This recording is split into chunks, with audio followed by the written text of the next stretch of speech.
Well. Clemson Tiger fans, college football fans, welcome back to another episode of the Clemson Tigers All In Show here on the Voice of College Football. I am your host, Tiger Paul Craven. My co-host, Jordan Bowman's waiting in the back. He will join us momentarily. Do not worry. But before we get into the show tonight, if you are not subscribed to the channel, please go ahead and do so for us. It would really help us out. We're on the road to 5,000 subscribers.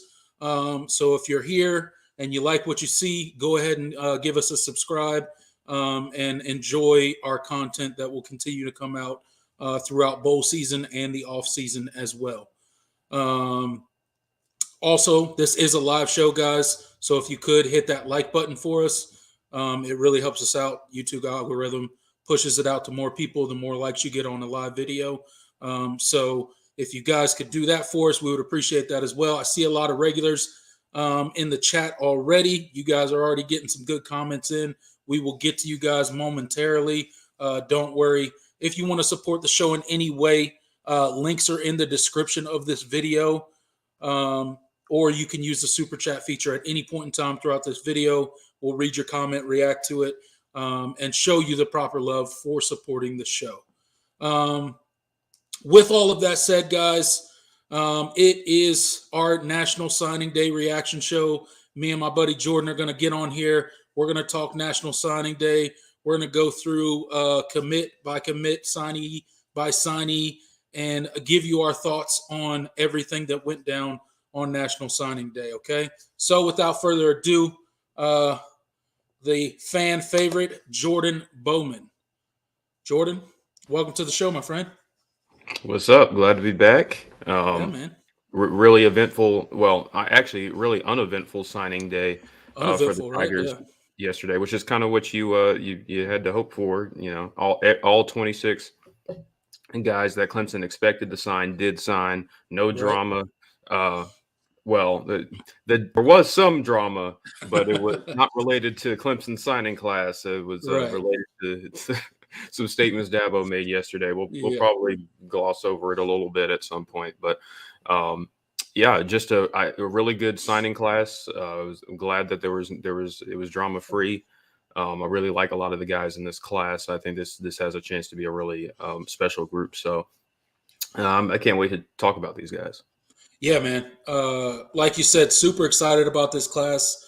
I think we nailed it on this class. I mean, we got some dudes on this class. I know, you look at the rankings, you see, Clemson's down to 11th. So yes, trucking mogul. Clemson's class is currently ranked 11th. It really depends on what recruiting agency you guys are looking at. If you're looking at, we're going to look at 247 tonight. Okay, so if you want to follow along with us tonight, we're getting all our information from 247 Sports tonight. Okay, so different recruiting agencies out there have Clemson ranked as high as, I think, 9th. And then 247 has us at 11th. So it really depends on who you're getting your information from. But in order to create as much consistency as we can for the show, we're going to use 247. So we are currently the 11th ranked class in the nation, which is pretty good. We signed a lot of people, highlighted by Peter Woods and Chris Vezina, right? A couple of our big name guys that we kind of got committed, fairly early, and they stuck with the Tigers. So, like you said, there was no huge surprises on National Signing Day, which is a good thing because I think if we heard any crazy news on National Signing Day, it probably wouldn't have been good for Clemson, right? It would have been somebody flipping.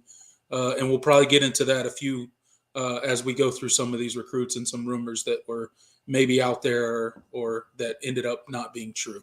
Good thing for the Tigers, of course. So yeah, guys, we got a lot to talk about. So let's just shout out a couple people in the chat real quick, Jordan, before we get into the meat of the video. We got Edward in here. We got Big Mick, Juiced, John Sarian. Let's see who else. Nick Brown, Trucking Mogul, David Wood, Philip Brister.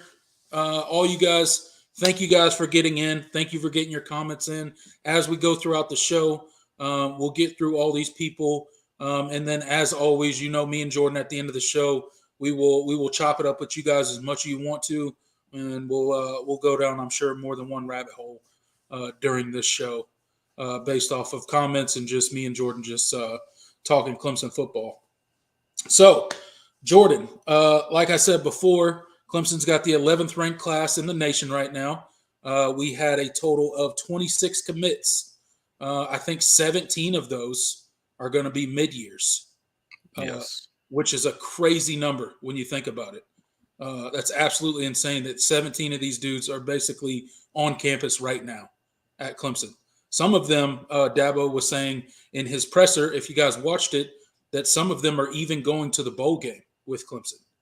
So kind of a new thing, I guess. I don't think I've ever heard of that happening before. So that's a new thing for me. It's a new rule. Yeah. It's a new rule. Yeah. I think it was past this past year. But yeah, you got Clemson's not the only team that's doing this, but you got some early enrollees that are able to practice for the bowl game. So it's really cool. There's a few guys in this class that are going to be that are already with the team right now, practicing for the bowl game. So it's really exciting, especially a couple of our higher rated guys too. Super cool, man.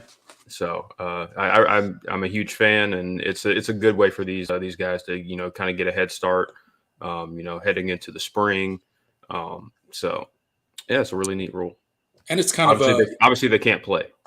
Right. Yeah. Obviously they can't play, but it is kind of like an added incentive, right? To sign that on the early National Signing Day that has really just become National Signing Day because, right. Pretty much everybody's locked up the bulk of their class by early signing day. So, yeah, let's go ahead and get into our first commit, Jordan. So we'll get into our guy Peter Woods. Woods. Yeah. This is the guy that probably arguably the headliner of Clemson's class, definitely the headliner of Clemson's elite defensive line haul this cycle. Yeah. One of the most impressive recruiting wins, I think, in Dabo Swinney's tenure. Peter Woods, obviously from Thompson High School in Alabaster, Alabama. He's about as dominant a defensive line recruit as I've seen in the last 5 years. He just plays with so much power. He's not the biggest guy, but just the way he uses his hands, he's just a force to deal with, and he's been dominant all season this year. Really excited to get him on campus, and this was a recruitment that had some twists and turns. He grew up, obviously, Alabaster is right near Tuscaloosa. He grew up an Alabama fan, and Alabama had been recruiting him hard for the longest. He had visited them a bunch of times. He was widely thought to be headed there, and when Clemson, it didn't really seem like the tide had shifted until Peter Woods visited in the summer, and there was real smoke that Clemson really was a major factor in that recruitment. And when it came down to it, when he made his decision, it came right down to the wire, and it was really like this: the Clemson smoke is real. And he eventually made his decision. And one of the coolest commitment videos I've seen. It was really cool. I loved. I remember watching it live, and him and Coach Goodwin and Coach Eason and all of his family doing the sweat surfing. That was really cool. Yeah. But yeah, this was a really impressive pull for the Tigers, and especially at a position of need, with considering all the losses you're going to have this year off the defensive line. I think he's a guy that has a chance to make an instant impact and play really, really early. So I think this, and he's very versatile too, which is what Clemson needs right now. He could play defensive tackle. He could play defensive end. He'll definitely, when he gets on campus, he'll definitely be moved around a lot. and cross train at both. So I'm really Yeah. excited to see where he sticks. But I fully expect him to be a early contributor. So Yeah. really like him. Great pull for Dabo Swinney and the Tigers in this class. Absolutely. That's what I was going to say.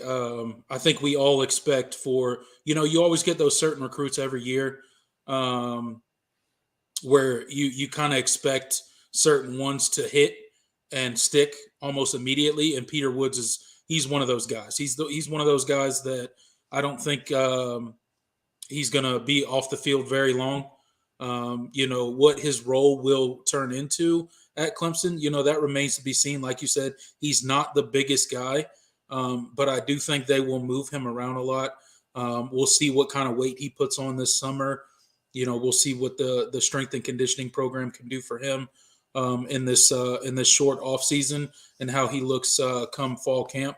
But the dude's an absolute monster. If you watch any of his high school film, he's that guy. He's good. He's amazing. So really good get for the Tigers, especially pulling him out of the state of Alabama. That's always a big deal, right? When you can pull him away from some of those programs. And we competed hard for Peter Woods. It wasn't easy, but I think once he finally came to Clemson and saw what Clemson was about, he finally did commit, and then he never wavered. So I know there were some rumors that old Deion Sanders, old Prime Time was giving him some calls, trying to flip him to Colorado and all this stuff. So there was some smoke there, if you will. But Peter Woods stayed true in his commitment. He is a Clemson Tiger, and I think he's going to do great things for this defense. And like you said, this is a need for Clemson. We needed these guys that we pulled in on the defensive line. We are losing a ton off of our defensive line, not just talent, but just experience. So it's important to pull these guys like Peter Woods in and really start to replenish this defensive line that Clemson's just become known for, right? Clemson is they're one of those teams every year where you look at their defensive line and you're like, dang, man, like they got some dudes always, right? So we continue that tradition with this recruiting class, highlighted by none other than Peter Woods. So super excited about him, man. I don't know what else to say about the guy other than I can't wait to see him with the paw on his helmet and going to work for the Tigers defense. He's gonna do good things for us. I agree. All right, so that was our headliner of the class, if you will. Next in line, we'll talk about former 5-star QB. He got dropped down to a 4-star not long before the early signing period. He was a 5-star for majority of his recruitment, right? Christopher Vezina from Birmingham, Alabama. He's 6'4", 207. One of the highest recruited quarterbacks in this class. And Clemson just, again, like the defensive line, we just keep the ball rolling on these quarterbacks. We keep bringing in these high-profile quarterbacks, and I'm very thankful for it. What's your thoughts on Chris? Yeah, obviously Chris Vezina, top 40 player. I believe he's the 6th rated quarterback in the class, according to the 24/7 Sports Composite. He is.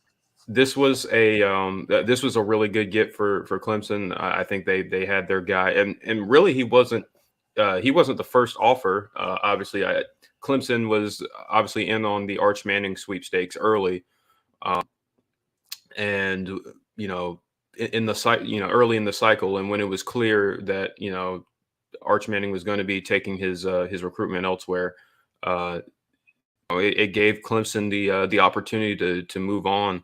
And I think they got a really, really good get in Christopher Vezina. I really like his film.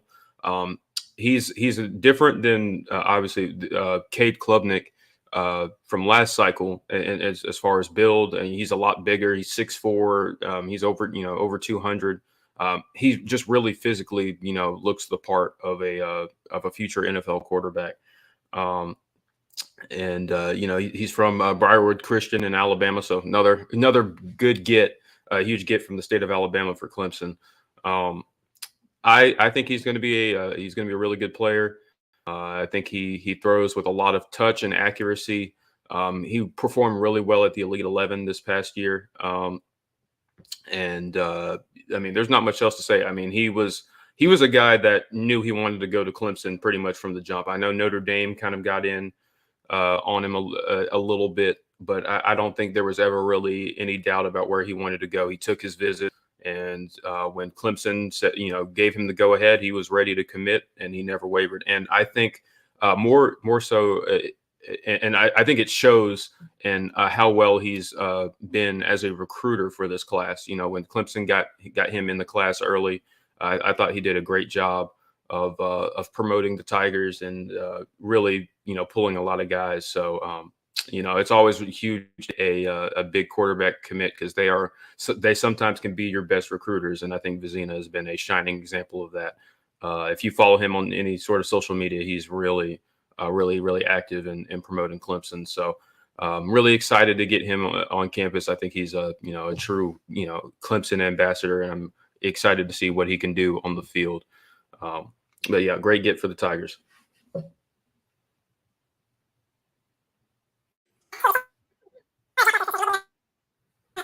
Uh-oh. I think your mic is doing that thing again.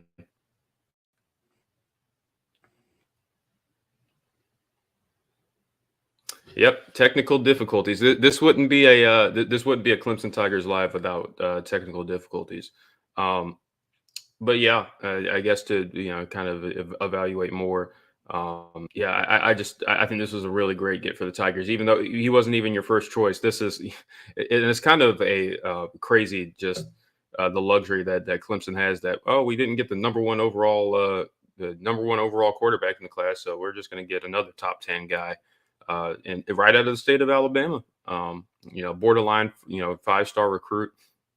So I am really excited to get him on campus, and I think he's another headliner in this class. All right, I think I'm back. Yes, you are back. Okay, sorry about that. For whatever reason, my computer screen went completely black. And then when I came back in, my mic wasn't working, my camera wasn't working. Oh, good. This is a full scale operation here. Okay, we're getting there. But huge fan of Chris Vezina. Can't wait to see kind of how he fits in, how he develops. Of course, we obviously have a starting quarterback right now. We think he is.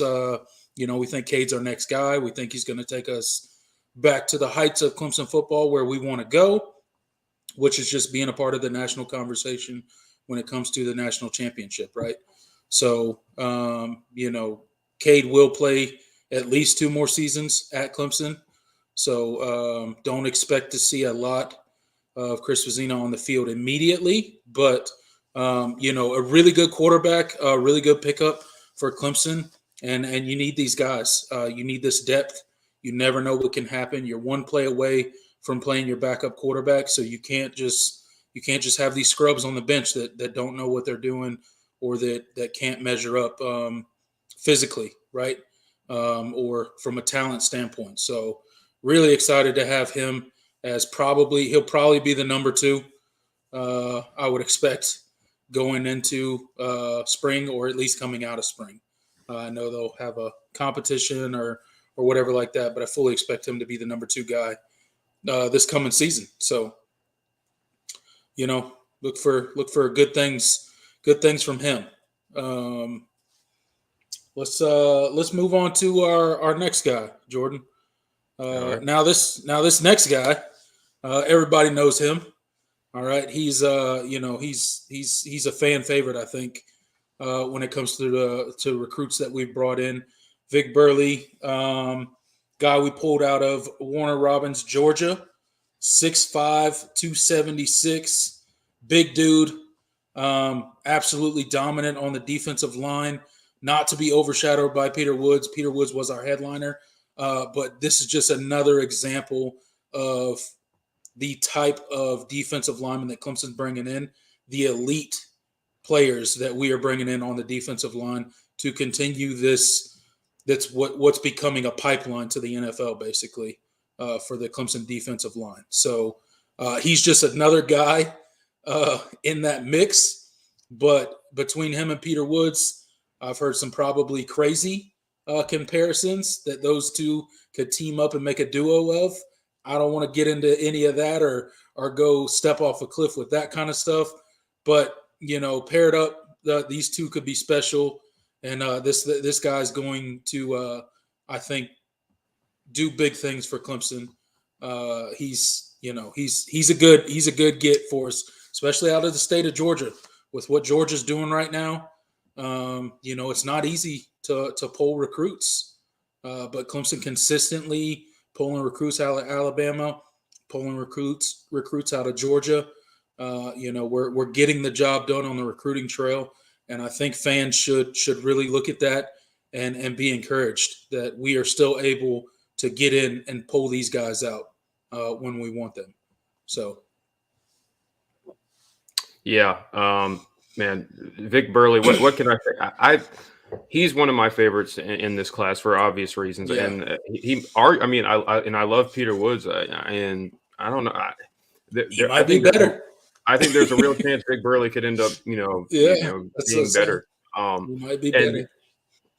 I think he's the most physically impressive among Clemson's defensive line signees in this class. Man, he's just a dominant force. I think he said in one of his interviews that he got up to 315 this year. He shaved down a little bit. He shaved down to, I believe, 295. He's one of the guys that is with Clemson in the bowl game. He's a big dude, man. He's huge. he's a load. Yeah. And yeah, I think obviously he projects to be a tackle. I think he's going to be phenomenal. I think he's another guy that I expected to at least be in the rotation early on, even, with, some of the talent that Clemson might still have at defensive tackle. I think it's going to be hard to keep Burley off the field. I think he's just, I think he's really polished, for his, for his age. And I think he's going to come in ready to play. I just have he's just one of those guys to me, kind of like how Christian Wilkins and Dexter Lawrence were. Right. I've heard the comparisons. Yeah. To a Tyler Davis, to a Dexter Lawrence. Just those guys that came in and they were just, that presence in the middle of the line where you just like, Christian Wilkins was too, but he was, Christian Wilkins was kind of more of a, an agile guy. He can move to the outside and things. But you need guys like Vic that are going to be just that absolute presence in the center of your defensive line where they're just a problem. They're just a problem for offensive linemen. And he's going to be that guy in the future for Clemson. He's another guy that just kind of knew Clemson was where he wanted to end up. Right. When he visited, he was like, "This is where I'm going to be." He took his, he took his visits and the courtesy. And I know that Georgia was Clemson's primary competition, but it never really. I don't think he ever really had a doubt in his mind where he wanted to be. Clemson had been on him for a long time, and he just fell in love with it. And he's another guy that's he was all Clemson from the start. So really excited to get him on campus as well. But yeah, love this get for Clemson. Absolutely, he's going to be an absolute problem for a lot of people when it comes to our defensive line. Give me 1 second. Let me load up this next one. Sorry. All good. Let me see. Comments.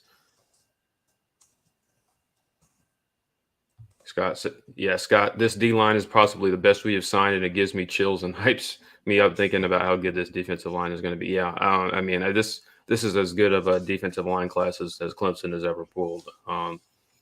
Really, really excited for this group. So I agree, Scott. I'm really excited, and we haven't even gotten to some of the other ones, that could be, they would be headliners in a lot of other people's class as far as defensive line is concerned. But they are, third and fourth, in the pecking order. So this is a really great group.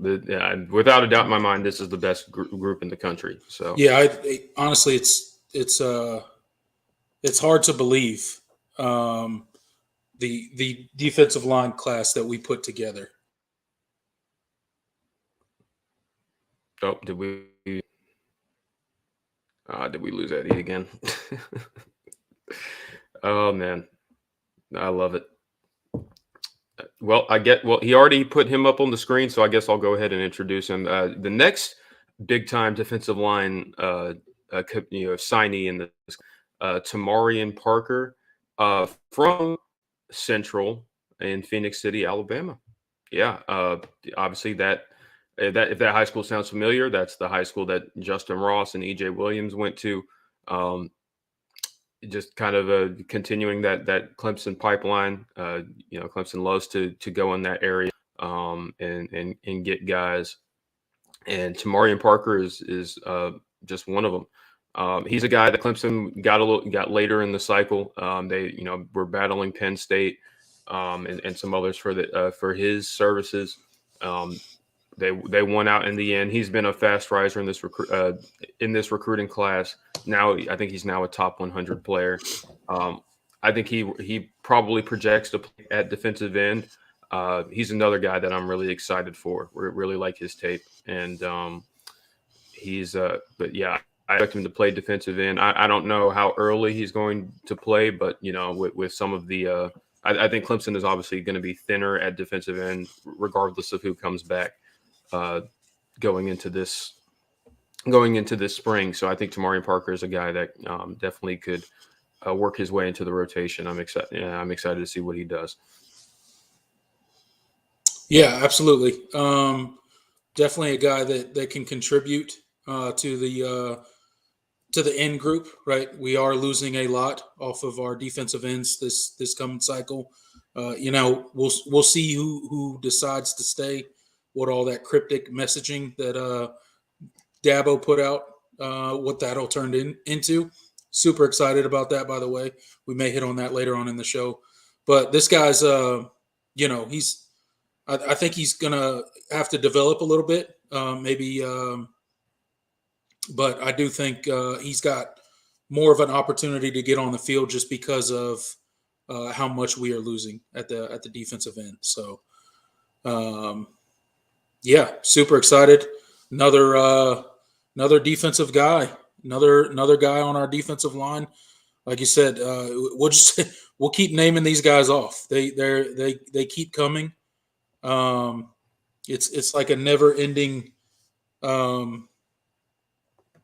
It's a never ending cycle of these defensive guys that we're going to talk about tonight along the line. That we will get into. Let's see.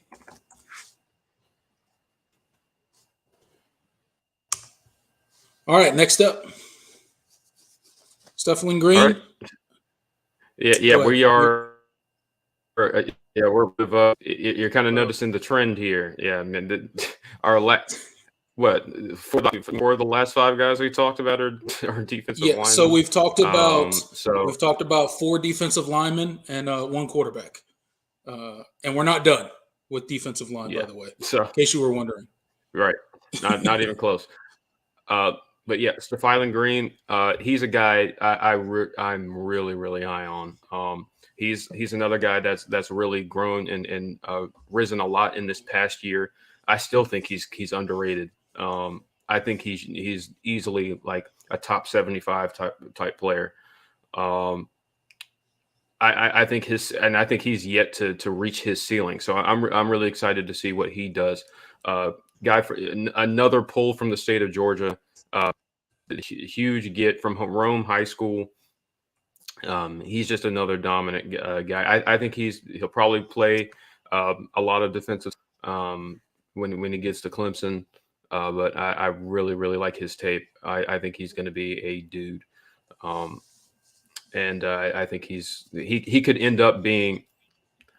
I don't want to put these kind of expectations on him, but it wouldn't surprise me if he ended up being the best of the defensive tackles in this group, just because of I think he has a lot of upside, and I think he's got a lot of his best football ahead of him. But no, just another great pull for the Tigers. Absolutely, another guy we pulled out of Georgia, right? Rome, Georgia. It's just. I know that Clemson has become kind of this destination for defensive linemen. We got kind of, that's something that Clemson's very much known for, right? We're known for really good quarterbacks. We're known for really good defensive linemen, right? That's kind of our two position groups where I would say, as of late, we've been kind of the most elite at, right? I know people say DJ and all that, whatever. I got it. But it's just amazing that we keep pulling these dudes. And when you really start stacking this class, we started out, with Peter Woods up at the top, and now we're just kind of chipping our way down. We're on our fourth defensive lineman at this point. And it feels like there's no drop off of talent, right? Like these are all 4-star dudes. These are all highly recruited dudes. And we're pulling them out of, recruiting hotbeds. So I just look forward to what this class of defensive linemen is going to do. Not only like these dudes as individuals, because I think they'll all do, great things, but as a collective, as a whole, really excited about this defensive line group that just got signed. I don't know. I mean, it's going to be interesting. It's going to be interesting. A lot of people saying this may be the best defensive line group we've ever signed. That remains to be seen. They got a lot of work to do to earn that achievement, but they have potential. They have the numbers and the talent to make some noise. So look forward to it, man. All right. I know we've been talking a lot about defensive linemen here, but we're going to switch gears. We're going to go to the other side of the ball. We're going to talk about inside offensive lineman Harris Sewell out of none other than Texas. Odessa, Texas, coming from Pierman High School in Odessa, Texas. Powerhouse football in Texas. Yeah. Permian High School in Odessa, Texas. This dude's massive. He's a big dude. Played in the highest level of, Texas football. Comes from a really good program there.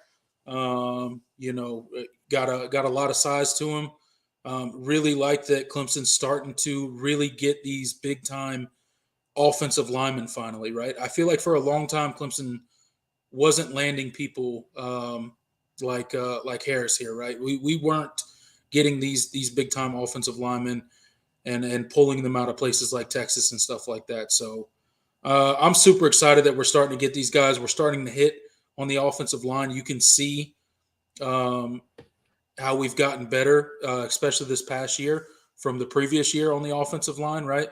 And I think we're just starting to build on that, and we're starting to grow. And hopefully we really start putting – I think what will help us if we start getting some of these guys and then we start hitting on them, developing them, and then – they start going on to the NFL. That'll really start, helping us get more of those type of recruits. You know what I'm saying? Yeah, I'm with you. I really love the pulls that Clemson's gotten in this offensive line class. Harris Sewell is one of them. Probably projects to play guard, but he did play a lot of center in high school as well, so that gives you that option there. He's a massive.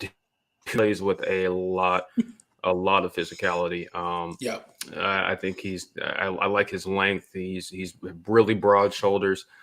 He's kind of a little bit of a departure of what Clemson had recruited in the past at offensive line.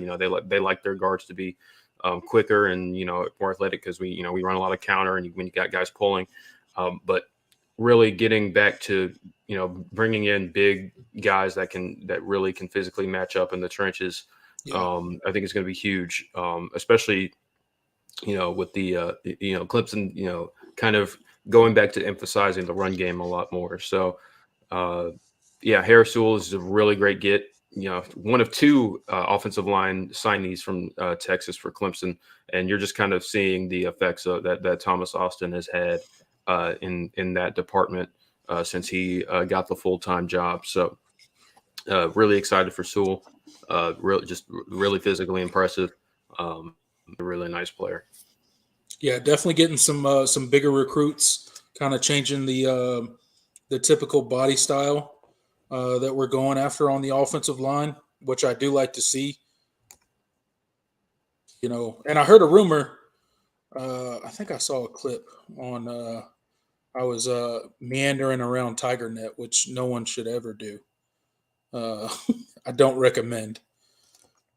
But I guess he is the nephew of Will Kane. I think Will Kane used to work for ESPN or something like that. Now he works for Fox. But he's the nephew of him. So interesting little fact there, I guess. I did not know that.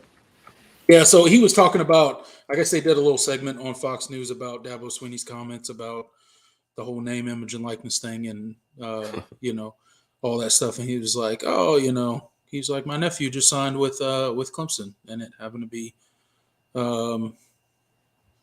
Harris. So interesting. That's cool. Yeah. I did not know that. Cool stuff. All right. Let's keep it moving. We got let's see. We got Zachariah Owens, Eagles Landing Christian.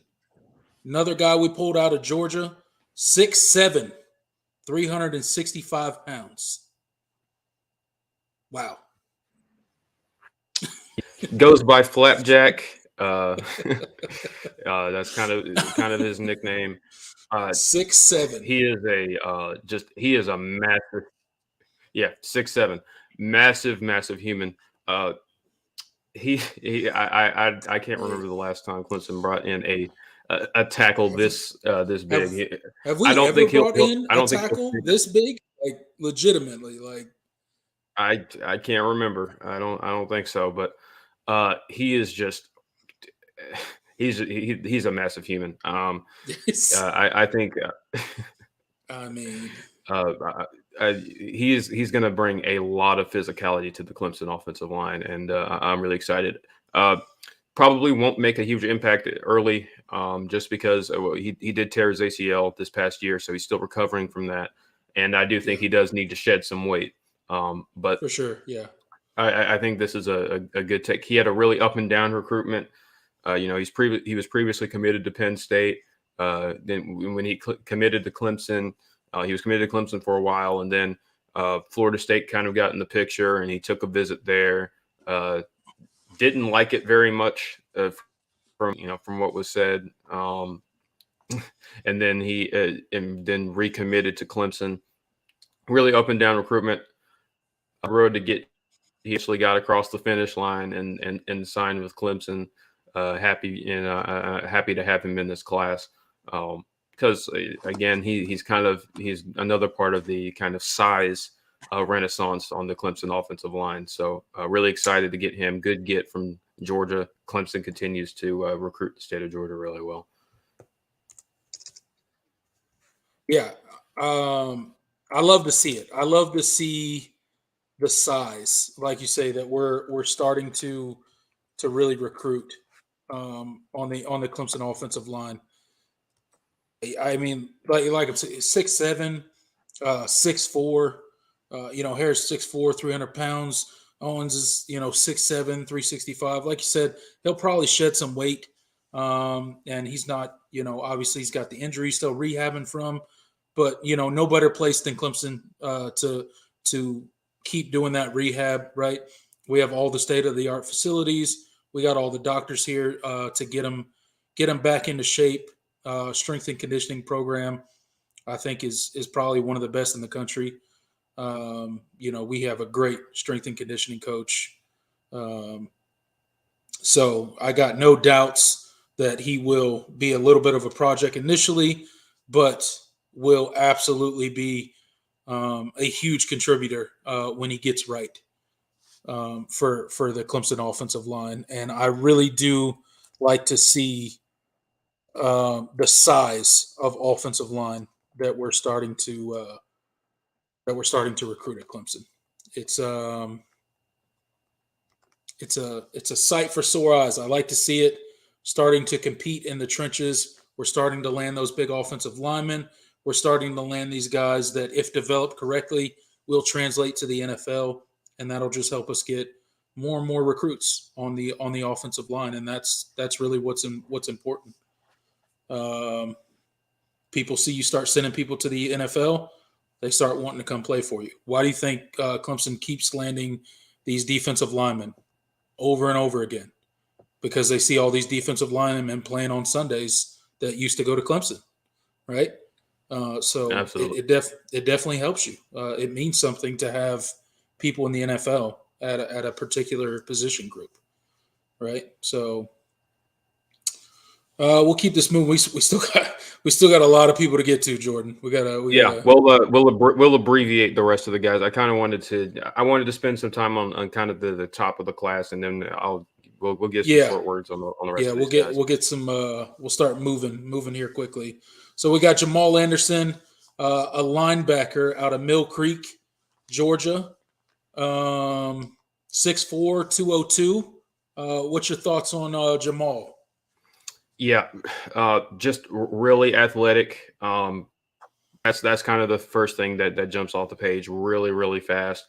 He's kind of just another in the line of Clemson linebacker. Kind of that shift that Clemson has made as far as how they recruit linebackers. He's the son of, if this name sounds familiar, he's the son of former Atlanta Falcons running back Jamal Anderson Sr. Was a Pro Bowler. Was on that Falcons team that went to the Super Bowl back in the 90s. So it came down to Clemson and Utah. Obviously, his dad played running back at Utah, and he eventually chose Clemson. A really nice get for Clemson. I really love his athleticism. I think he projects to kind of play that Sam linebacker role. That guys like Trenton Simpson, Barrett Carter this past season, Trenton Simpson, Isaiah Simmons. I think he's the next in line, kind of in that mold. Athleticism, his scheme versatility. I really, really like this get for Clemson. Absolutely.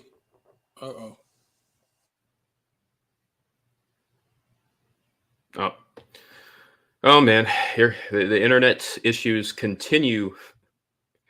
They continue to plague us tonight. Let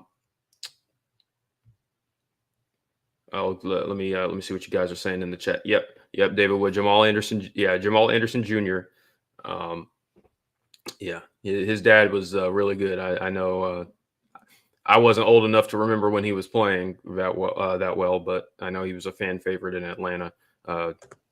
So yeah, and yes, he's fast. He's really fast. That's the first. If you watch his tape, that's the first thing that jumps off the screen is his athleticism, his quickness.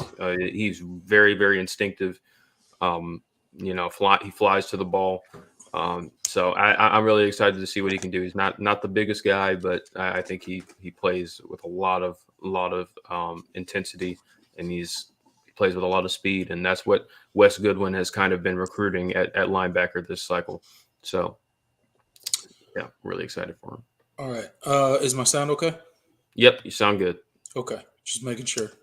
Sometimes it goes crazy when it keeps. I don't know what is going on with my computer tonight, guys. I'm sorry. It just keeps going completely dark and then kicking me out. So bear with me. I apologize. I'll try to get my stuff together here as best I can. So let's move on. This is a name that all Clemson fans should recognize. Avion Terrell, cornerback, the brother of A.J. Terrell, currently playing for the Atlanta Falcons, having an absolutely killer start to his NFL career. was a great cornerback at Clemson. Did amazing things. I'm pretty excited about having his brother here. Hopefully, he turns out to be, a cornerback similar to his brother. Can't wait to get him on campus and start seeing where he's at. Yeah. As far as legacy recruits go, I think Avion Terrell is as good as you can get. I'm really excited. I think he's going to be a really nice player. He's not quite as long as his brother, but I think he runs every bit as well. He is fast. He's really, really fast. I think he can run with a lot of. I think he can run with a lot of big time wide receivers. So I'm really excited to get him on campus. And yeah, he's not much else to say. I think he's going to be a really nice player.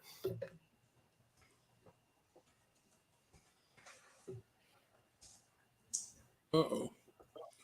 Give me 1 second. Trying to queue up our next name here.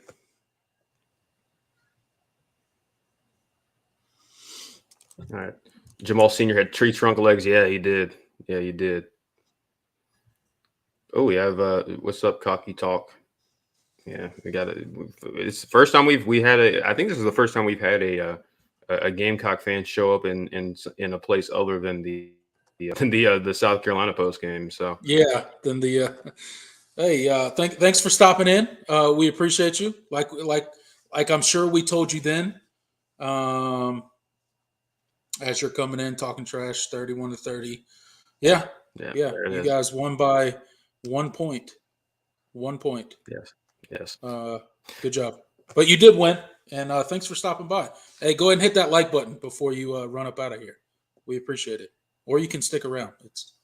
That would work as well. Whichever you want to do. David. Oh, I can't. I'm not very good at saying this name yet. Okay, so I help me out different. I heard there's a couple of different. David Ojegby, but Ojegby? I think it's I've heard Ojegby. I've heard Ojegby. I thought it was Ojegby. A couple of different things.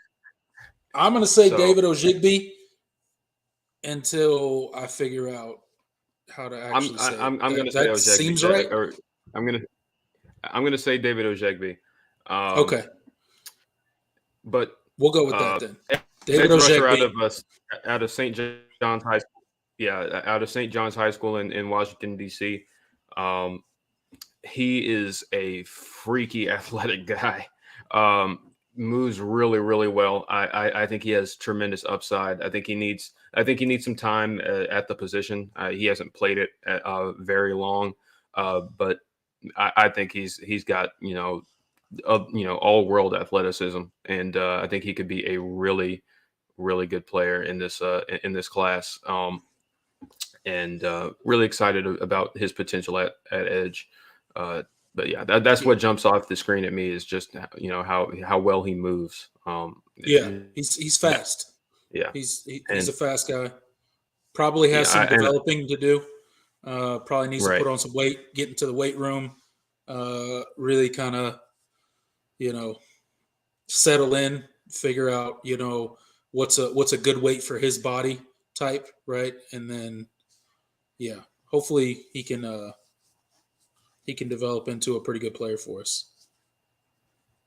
But just Jermaine Woods has our pronunciation Ojegby. Okay, I think that's right. I do remember Ojegby. I think I did remember hearing that. We appreciate you, David Ojegby. Jermaine Ojegby. Thank you for correcting us, because I was going to say it wrong forever, and then it was going to get stuck in my head. So then when I did figure out the right way to say it, it'd be hard to say it the right way because I already had the wrong way in my head. So thanks for that.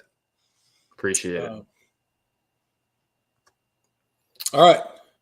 Next, we have another offensive lineman, Ian Reed, Vandergriff, coming out of Austin, Texas, 6'6", 315 pounds, another massive human being that we have recruited on the offensive line. I love to see it. that's kind of three dudes. You can tell the body type that Clemson's starting to recruit on the offensive line is changing a bit. You've already mentioned it a few times. But what do you like out of Ian here? Ian Reed probably plays with of the three offensive lineman commits that Clemson has. I think he plays with the most nasty. He is just he's really kind of like how Blake Miller came in, just really physical, or just ready to hit. Plays past the whistle sometimes. He's a monster to deal with, and I'm really excited to get him. I thought it was a great get. Clemson pulling guys, offensive linemen from the state of Texas. They build them different down there. So I think that's a big deal, and it's going to be huge for Clemson as far as bringing more physicality into the offensive line room. And he's just so physically impressive. He's our man. Yeah. So I mean, he basically just reminds me of Blake Miller and how he came in a little bit. So he's awesome. he just. Yeah, and John Sarian kind of echoes what I've been saying. Yeah, his motor is unmatched.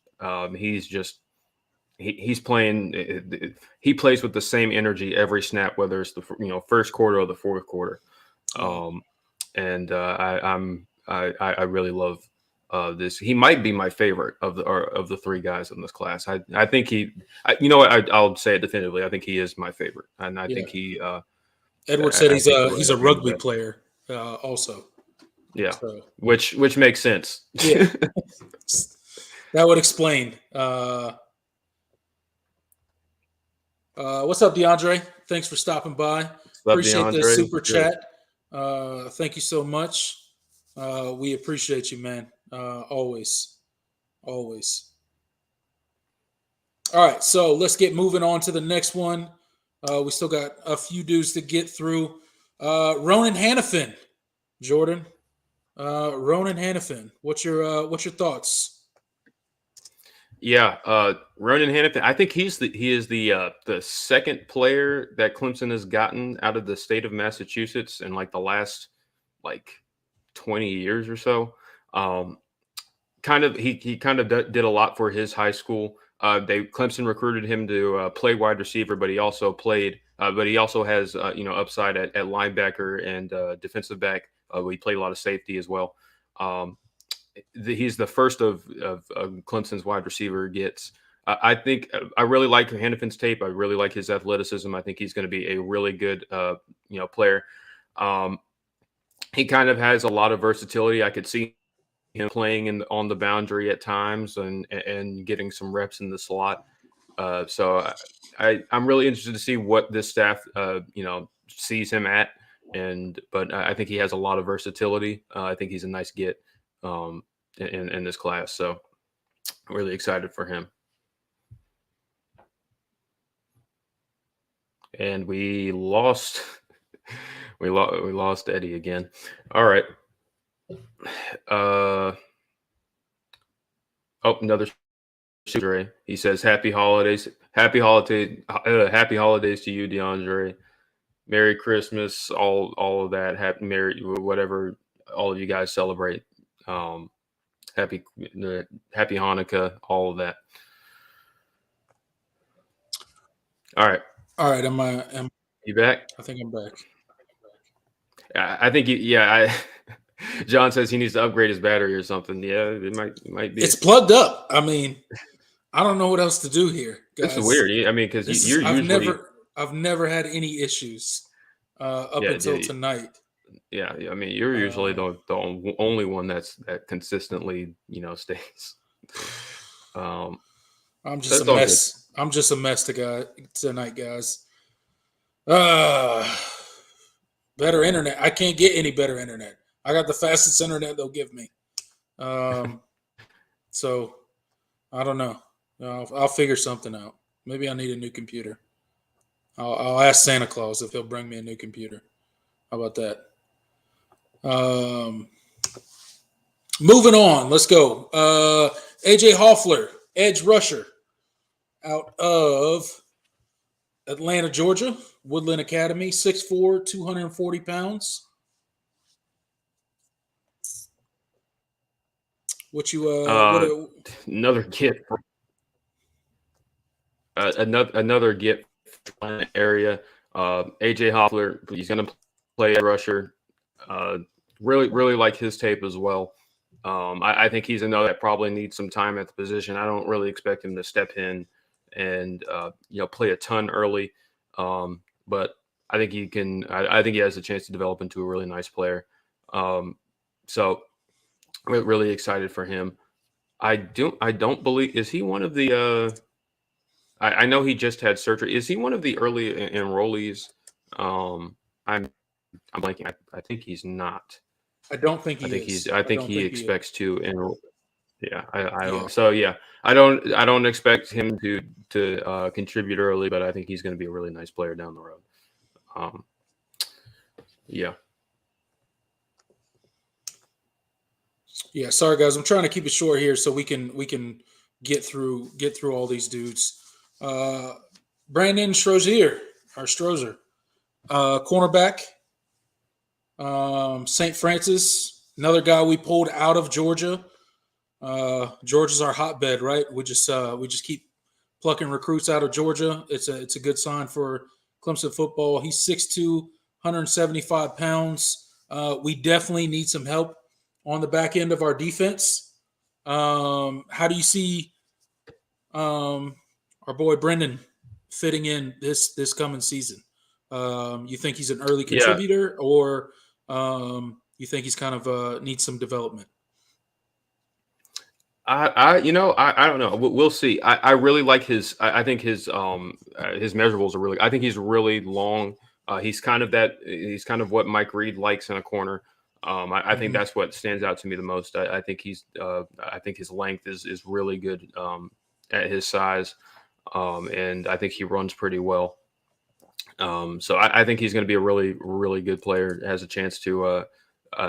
I'm not sure he's going to step in and contribute, right away, but I think he'll definitely. Wouldn't surprise me if he got into the rotation, but I'm excited. I know I want to get more to us. We got to keep going so we can finish this up. Yeah, let's keep going. We got Noble Johnson, wide receiver. Pulled this guy out of Texas, Rockwell, Texas. 6'2", 205. Obviously, we could use help in the receiver room. We've talked about it on this show plenty. We've talked about us maybe wanting Clemson to go to the transfer portal, but we do pick up a Noble Johnson. What do you like about this guy? Really, I think the first thing that stands out is just on film is just how physical he plays. I think he gives 100% on every single rep. He has tremendous hands. I think he does a really good job at the catch point. He's not. I think he moves really well. I think he's a really, really nice player. I think he's a little bit underrated in this class. So I'm really excited to see what he can do. But really, I just like his size, his motor, and he's hilarious. I don't know if you guys follow him on Twitter, but he's one of the funniest guys in this class to me. Just he's always got jokes. But I think I think he moves really well too. So I think someone said I think he said he runs a 4.4 or something. So in the 40. So I think that's a big need for Clemson as far as getting speed at the position. So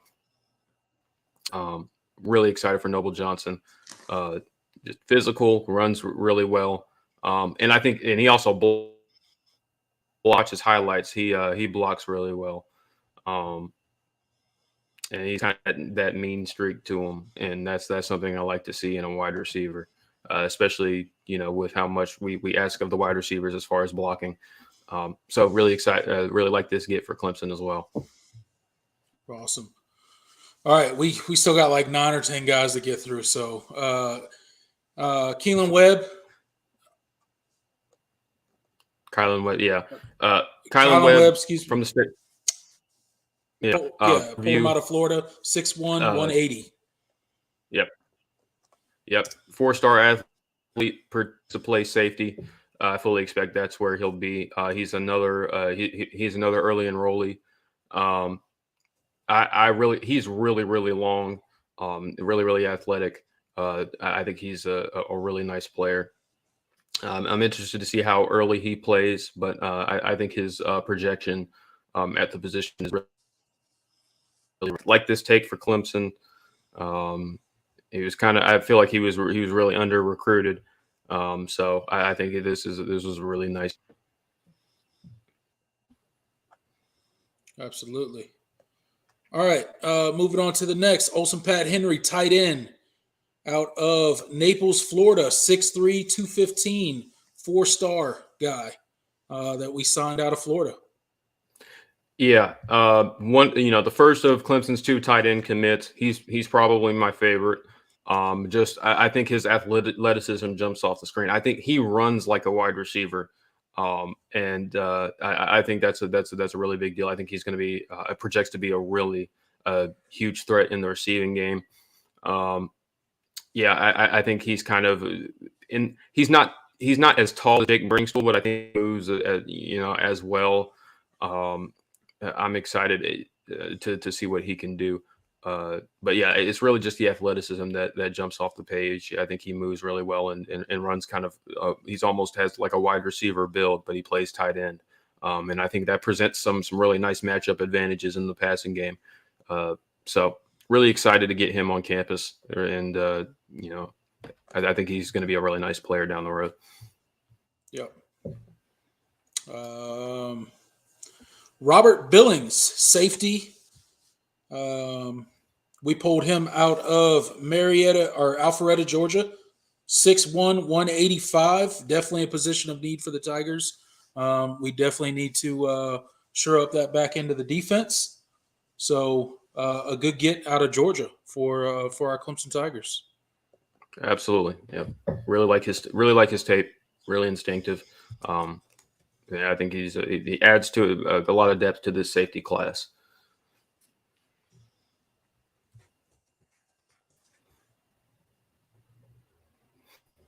All right, next linebacker.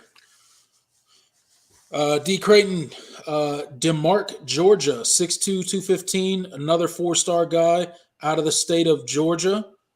Comes from Denmark High School, Alpharetta, Georgia, same area as Robert Billings. So what's your quick thoughts on him before we move on? He's again another athletic linebacker. Kind of in the same mold as Jamal Anderson. I think Creighton it probably needs a little bit more time at the position. I don't know if he's going to.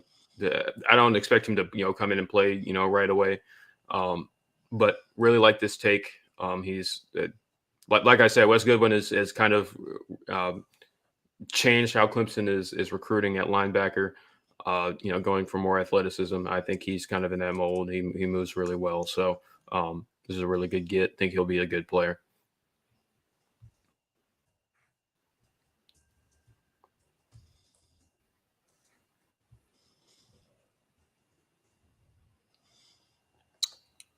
All right. Next, we got Khalil Barnes, athlete, coming out of Bogart, Georgia, 6'1", 185. He's a 3-star guy. Quick thoughts on him. Yeah, Khalil Barnes, one of the fastest risers in this class. 3-star athlete, projects to play safety. I think he's one of the. I think he might be the most underrated player in this class. It depends on, but he really kind of came on in his senior year. Clemson was kind of battling Notre Dame at the end for him. Former Wake Forest commit. I really like Barnes. I think as far as this safety class, I think Barnes will be the best of them. And I feel pretty confident saying that. I think he's going to be the best of them. I think he's going to be a really good player. So I'm really excited to see him. I think he's definitely my favorite as far as the safeties in this class. All right, we got 6 more guys to touch on real quick before we get through all of our recruits tonight. Goodness. We got Marcus Dixon, tight end.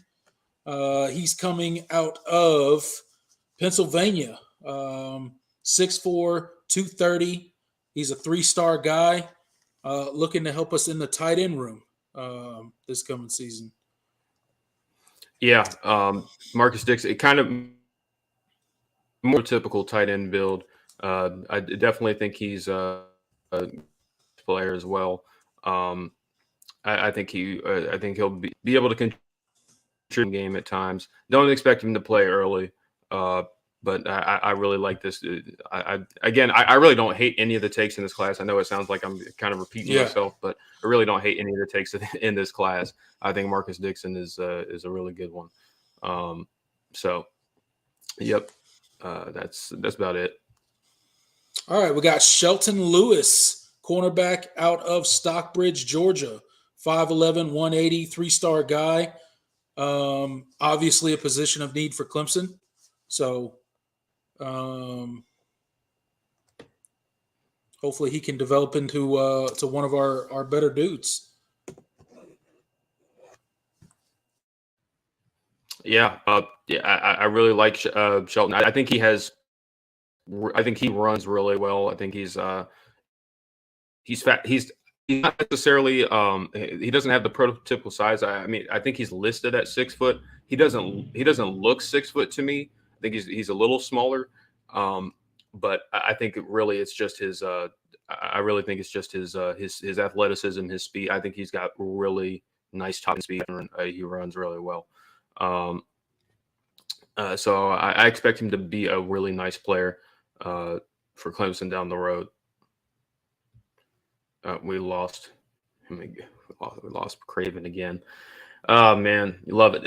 It's like it's on a timer. It feels like every 10 minutes or so, we lose you for a second. I can't hear you. Are you muted? I don't know if anybody else can hear him. I can't hear him.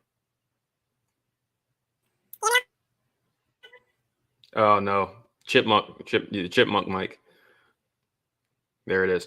Yes, John Sarian, he's practicing already. He's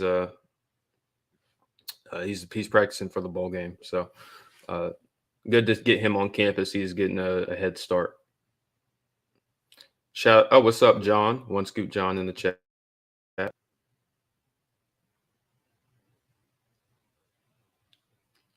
Good to see you, man. Back. I heard a pop. Hold on. I heard him pop in. I'm back. Are we good? What's up? There we go. All right. It's on a timer, man. It's just guess who's every back? time. And back again. Craven's back. Oh my goodness. Good Lord. I'm about to throw this computer out the freaking window after this. I don't know what it is. It's just like I'm here just doing my thing, and all of a sudden screen just goes. And I'm just like, all right, there we go. But I can still hear for a couple seconds, and then it completely cuts out. So really weird. I don't know what's happening. It's not like it's powering down. It's just I don't know. It just gives up on you. It just I don't know. It's opting out. It's opting out. It's quitting. It's quitting on me. Stream. It quit on me. My computer's quitting on me tonight. It's opting out of the stream. It's making a business decision. It's whatever whatever they call it. It's my computer is making a business decision tonight and deciding not to work. I don't know where we left off. We were talking about Shelton Lewis. I kind of gave the rundown. Okay, awesome.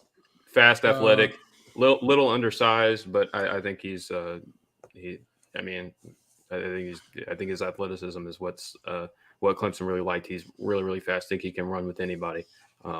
We'll have to develop, being a little bit more, more physical at the next level. But I'm glad he's one of the guys that is practicing for the bowl game. So happy to see him get a head start.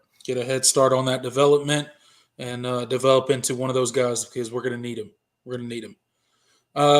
Moving on, we got like 4, maybe 5 more. Can't remember. But Tyler Brown, wide receiver out of Greenville, South Carolina, right down the street from Clemson. 5'11", 170. So kind of a smaller guy. Maybe you're more slot guy. What do you think about Tyler Brown? Yeah, definitely projects as a slot guy. He brings a lot of. I really like his top end speed. I think he kind of has that burst that Clemson has been missing in the wide receiver room. I think he's going to be a really nice player, and I think he's kind of been overshadowed at Greenville, by his teammate Mazio Bennett, who's another big time receiver. I believe he's in the 24 class, but really really good player as well. But Tyler Brown, man, I think he's one of the fastest players in the class, and he has a lot of upside, a lot of big play potential. If you watch some of the highlights of the Shrine Bowl this past weekend, he was one of their he scored one of South Carolina's touchdowns. Jarvis Green, who we'll get to in a second, scored the other one. But man, he looked really impressive. He caught that pass from Lenore Sellers, and he kind of he separated from the defensive back, kind of got that second burst. So really excited to get him on campus. I think he brings a lot of athleticism that Clemson needed in this class, especially since you didn't land Nathaniel Joseph. Right. I think he's a huge get for Clemson, and he's an in-state guy. I think Clemson has done I like that Clemson has kind of going back to recruiting South Carolina again. Yeah. And not letting all of these skill players leave the state. So I think Tyler Brown. If Tyler Brown had went somewhere else, I think we would have regretted it. So I'm happy. Yeah, I think we started doing a much better job lately, right? Of kind of keeping our in-state talent. Absolutely. Which I don't know why we weren't the whole time. Like we were capable. When you're successful and you start recruiting more nationally, and But I mean, you gotta keep your in-state guys home. It's just principle, right? Yeah. Especially the best of your in-state guys, at least. You don't have to bring everybody in, but the best of your in-state guys, you want them to stay home. Absolutely. Especially when you're a program like Clemson. There's no reason for it. So we got another cornerback here, my son Kelly. Let's see. He is from Daniel. So literally, DW Daniel. He's literally in Clemson, basically. Yeah. 5'10", 170. Cornerback. Honestly, I don't know much about him, to be completely honest. Other than he has a great nickname. Literally in the backyard of Clemson. He has a great nickname. Okay, Tink, what is it? Is his nickname Tink Kelly? Tink Kelly. It might be my favorite. I think it's funny. That's pretty good. A lot has been made about Clemson and kind of getting those guys from Daniel. I think Tink Kelly is. I think this is an acceptable take. He's a worthy recruit from Daniel High School. Yeah, no, I really like. I think he's one of the better ones that Clemson's taken in the past, couple seasons. But we do take some that are like, okay, you're like, well, all right. But no, this is a guy that, and he's a guy that wants to be at Clemson. Another really, he's not another kind of undersized, but I think he kind of presents a lot of versatility. I think they're going to cross train him. At corner, I think Dabo said they're going to cross train him at corner and safety. So I'm really interested to see where he lands. He's listed at cornerback right now, but really, I think he could be a really nice player in the rotation. So that's awesome. Another nice take for Clemson. Yeah, I hope he's a good one. I mean, like you say, Clemson gets a lot of crap for Dabo in particular gets a lot of crap for hooking up Daniel High School players, quote unquote, right? But there are exceptions. The Daniel High School has produced some really good players. I don't know if people know. Oh yeah, no, they're a great program. They've produced some really good players, so they're not all scrubs over there in Daniel High School. So,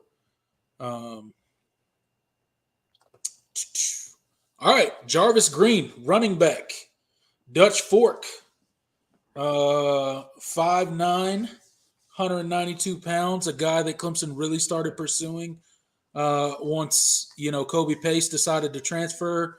We kind of lost that depth, jumped on Jarvis Green. He committed pretty much immediately as soon as the Clemson offer came. Clemson fans seem to be super excited about this one. Another hometown guy, staying home, coming to play for the Tigers. And I think he's a really good running back. I think he's got a potential to be, super good for Clemson. So I was excited to see Jarvis Green commit to Clemson. And I don't think he really thought twice about it when he did. As soon as that Clemson offer came, he was like, all right, yep. All you other people that were recruiting me, sorry for your loss. I don't know what to tell you. It was kind of the worst kept secret, and well, I guess because technically he told the secret. He basically had said it was like, man, he's like when he was asked if he was going to, what school, what was his dream school, he was like, yeah, well, if Clemson offers, that's where I've always wanted to go. I've been a Clemson fan my entire life, all that. Well, at least he was honest, right? I mean, yeah. he told everybody, if Clemson comes after me, like, you guys are done, basically. Yeah, pretty much. But no, Jarvis Green really liked this take. In-state guy, loves Clemson. One of the best players in the state this past year. I think a lot has been made of. I think obviously he's really underrated, and I think he's a fan favorite for sure. I think he really has that it factor to me when I watch him on tape. I know he doesn't have the top end athleticism. He's not like the fastest guy in the world. But I don't know. I think he's really well coached. He has a really nice understanding and feel for the running back position. And I could definitely, I think he has every bit, the ability to be a really nice Power 5 running back. So, as far as running back takes go, Clemson could have done a lot worse. So, love Jarvis Green. I think he's going to come in and put in the work, early. And I'm really excited when he gets that first carry, I'm going to be really, really giddy. So I'm excited for him. And we lost Craven again. You see, it's like it's on a timer. I'm telling you guys, it's on a timer. Baylor losing the Air Force right now. Yeah, I saw that, John. Man, Baylor might finish with a losing record this year after winning the Big 12. That is, who would have thought?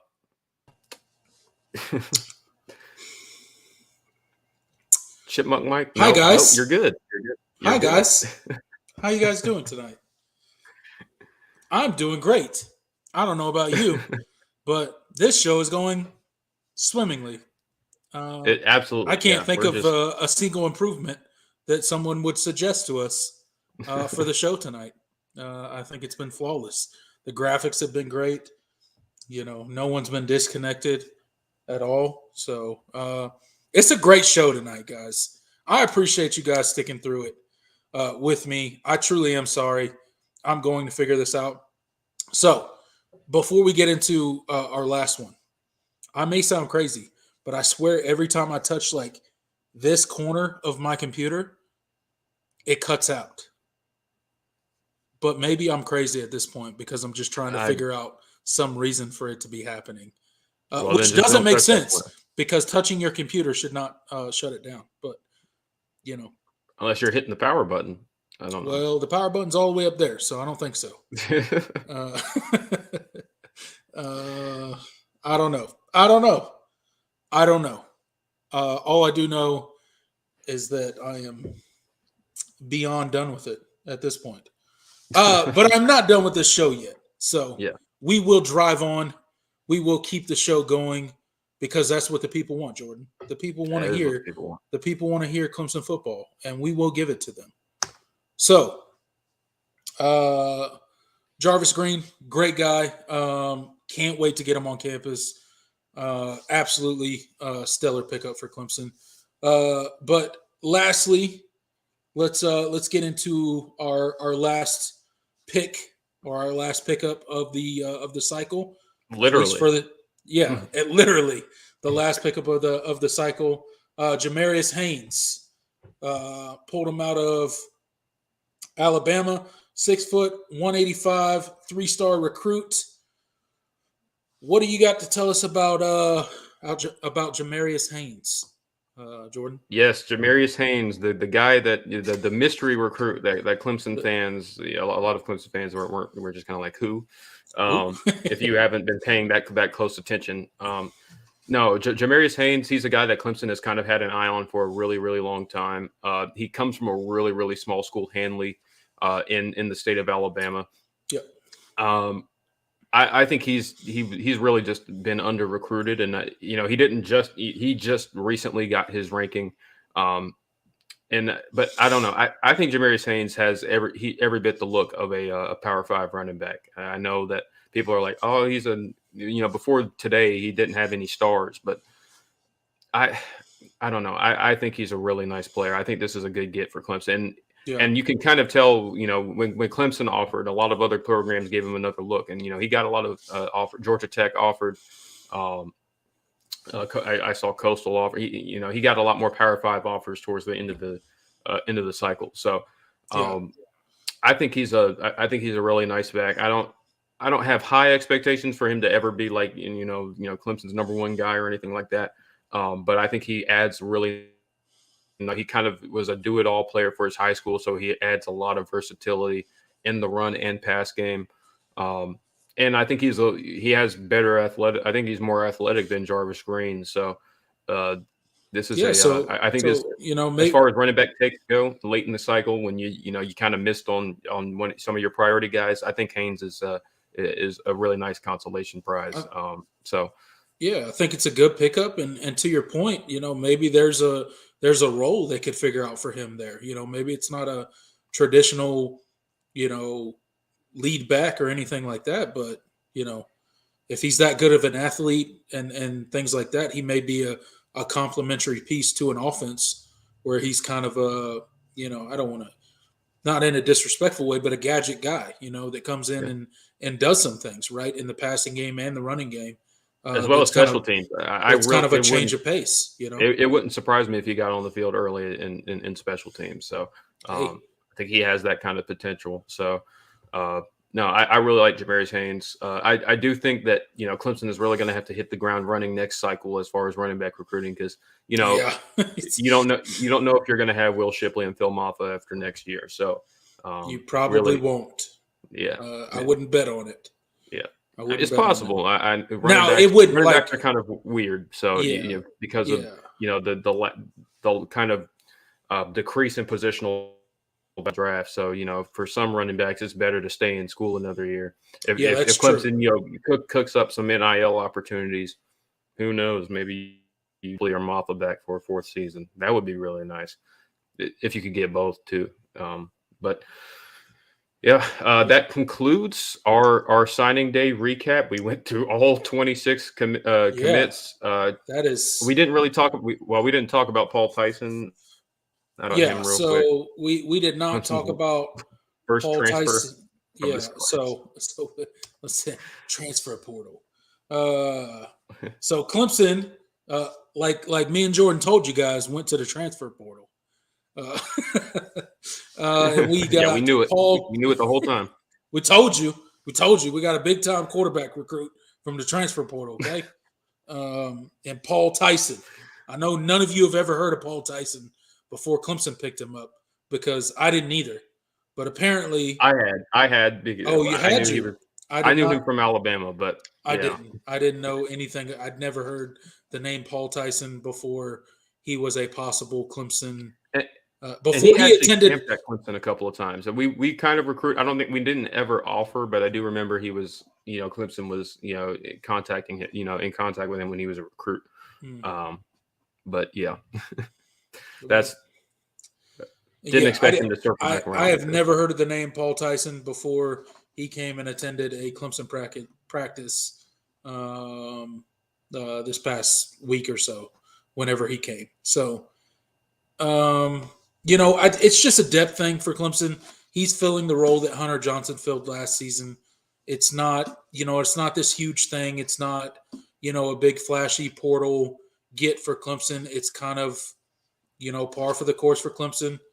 Dabo Swinney saw a need in the quarterback room. He wanted a guy with some experience. He wanted a guy with, that had already graduated, that has been a couple places, and could really bring that veteran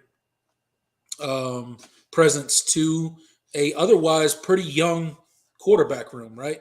You're going to have the one, which will be Cade Klubnik. The two, you assume, will be Chris Vezina, right?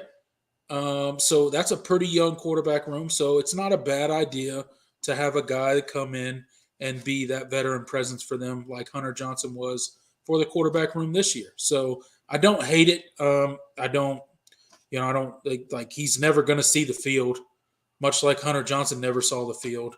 That's not true. That's not true. He got in the ACC championship game. Yeah, when finally we started blowing somebody out. Yeah. We figured out how to put a team away magically with a quarterback that wasn't ready the week before. But I digress. We will not get into that, okay? I'm letting that go.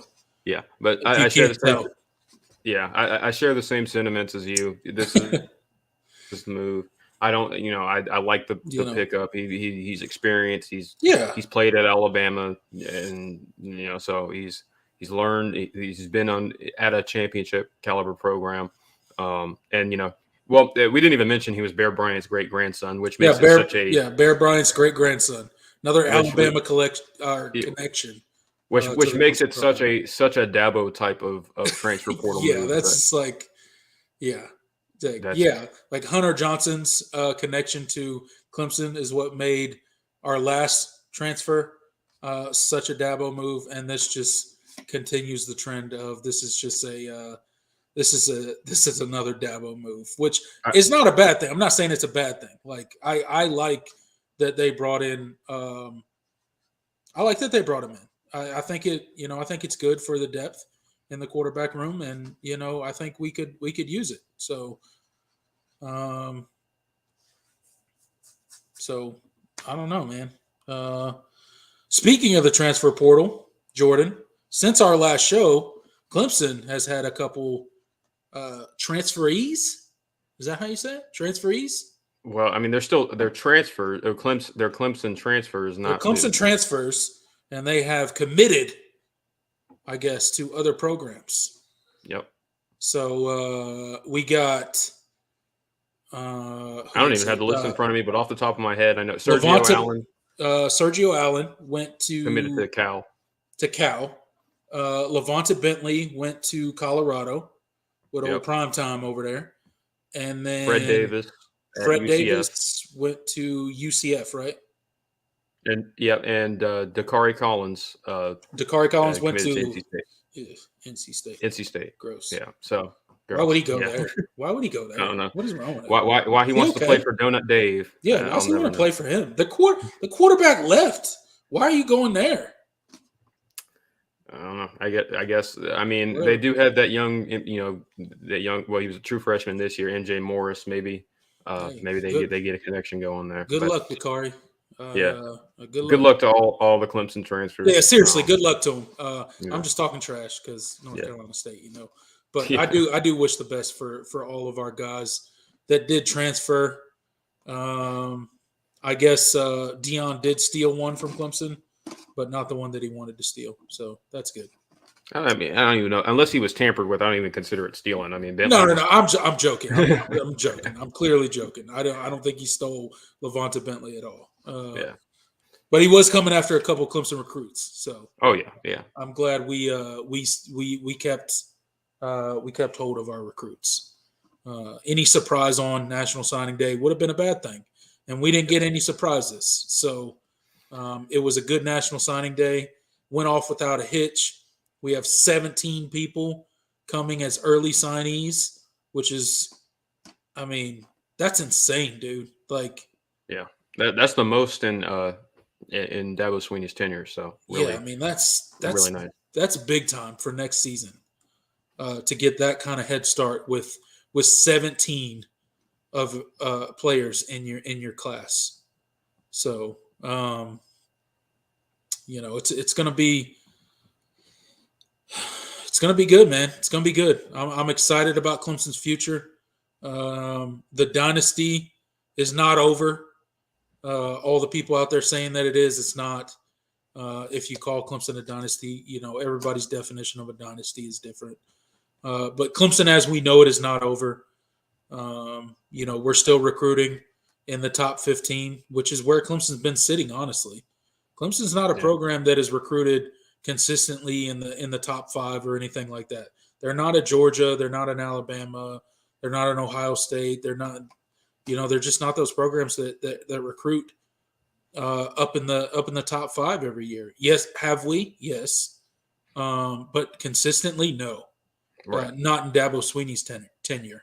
So, we're kind of hovering around the position that we kind of average, which is top 10 basically. Yep. Is kind of our recruiting class under Dabo Swinney is kind of a top 10 deal. So, which has been good enough for 2 national championships and 4 national championship appearances. So you can't really argue with it, can you? Yeah. You can't really argue with the result. You can't argue with the results on the field. We are doing big things. I like the shift. If I had to highlight a few things from this particular transfer class, Jesus. I wish we could highlight a transfer class. This particular recruiting class, and the rest is, I like the shift that we have started to see in the type of players that Clemson is recruiting, right? The offensive linemen, the bigger guys, the guys with more size, more strength, able to just line up and move people at will.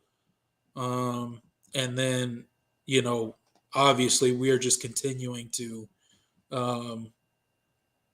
absolutely hit in the defensive line department, as well as the quarterback department, right? Like, I mean, I know, like, I feel like Clemson, like, maybe we take it for granted a little bit, but it's like hitting on 5-star quarterbacks almost every recruiting cycle is not the norm for a majority of college football. Regardless of whether they play significant snaps for you or not, it's pretty impressive to be able to pull in the amount of 5 stars that Clemson has at quarterback.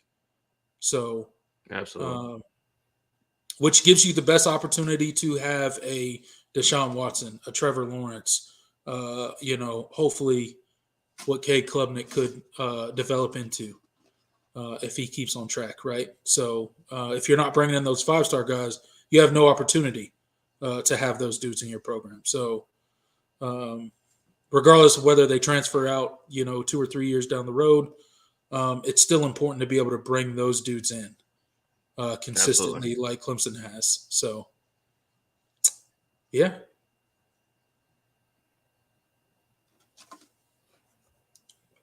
What's our chat section talking about, Jordan? Let's see. Don't be making fun of my computer. I'm going to ban you guys from the channel. No, I'm just kidding. I don't ban people from the channel. Yeah, I was about to say you're gonna have to ban me too, because I'm gonna make fun of your. I don't even know how to. Internet. Honestly, I'll be real. I don't even know how to ban somebody from the channel. So clearly, I can't. I see everybody talking about my internet. Look at this, DP Tiger Paul. Your internet sucks. You know what? Your internet sucks. No, I'm just kidding. It's not my internet. It's my computer. I promise you. I have allegedly the best internet that Spectrum could give me. The fastest internet. Allegedly. That's what they tell me. Is it true? Probably not. But I have Spectrum too. So it's look at this. Look at this disrespectful comment right here. That's messed up. WB2DX. I thought he wrong friends. Though. He's not wrong. He's not wrong. But I expected more. I'm just kidding. I love it. I love it. Roast my computer in the comment section. It's absolutely amazing. Uh-oh. What's this? I smell a natty coming. Oh. WB2. He's smelling a natty. He's feeling good about next season, I guess. He's feeling good. Feeling good. Okay. He's feeling good. Okay. I'm sure we'll get into some comments here soon. But Jordan, I want to talk about something just with you. So Dabo Swinney in boy, his press conference. I knew what it was. I knew what it was. We're going to hit on what you think we're going to hit on first, and then we're going to hit on something else, okay? I don't want to spend a lot of time on the first thing, okay? First thing is Dabo Swinney made another Dabo Swinney-ism, an infamous comment that will probably go down in history.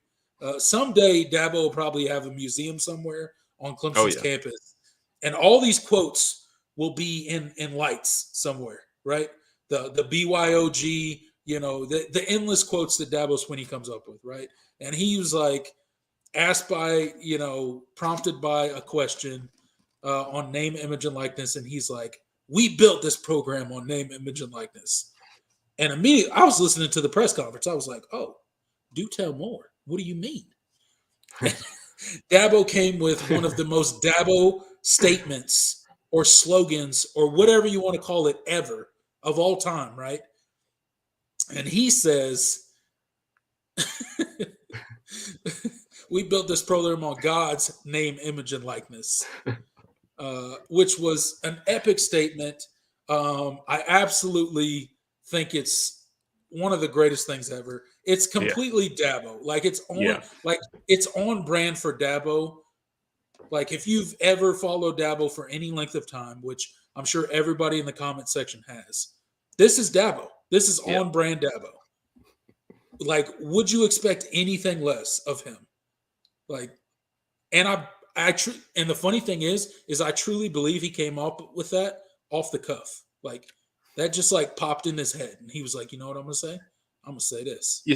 You see, you know what? I feel the opposite. I feel like he was sitting on that one. He was sitting on that one. Okay, because like when because he was kind of building up to it, and you saw like in his body language and his face, he was smirking. He was like, "Oh man, I'm about to kill him with this one." Okay, all right. I'm about to drop. I'm about to drop a heater, and he was.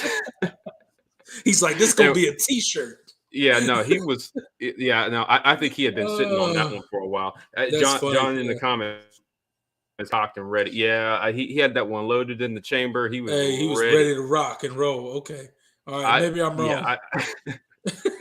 Yeah, totally Dabo. I heard it. I was like, "Oh Lord, man!" So I knew he. I knew that. I could see the reaction before, like it's like you could hear, you could hear. Like I heard him say it, and me as a Clemson fan, like I just like I know who Dabo is, and I love Dabo. Like, yes, do I agree with everything he does? No, we've talked about it on this show, and people have called us out like, "Oh, you guys want Dabo fired?" Like, no, chill out. We never said that. We were just criticizing certain things. But I'm not like I never think Dabo's above criticism or anything like that. But like that particular statement, like honestly, in my opinion, it's completely harmless. It's like an on-brand statement for Dabo, and I knew for a fact that it would get massive reactions throughout the college football community, which is not always a bad thing for Clemson, right? Like this brings publicity, this brings traffic to Clemson, and love him or hate him, he is polarizing in the college football community. Yeah. I think you either love Dabo or you hate him. But he is polarizing in the college football community.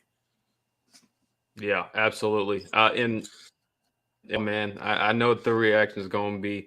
I was like, we're going to get cooked. But it was so funny. I honestly I love some of the jokes that came up. One person on Twitter actually it was like a tweet from May.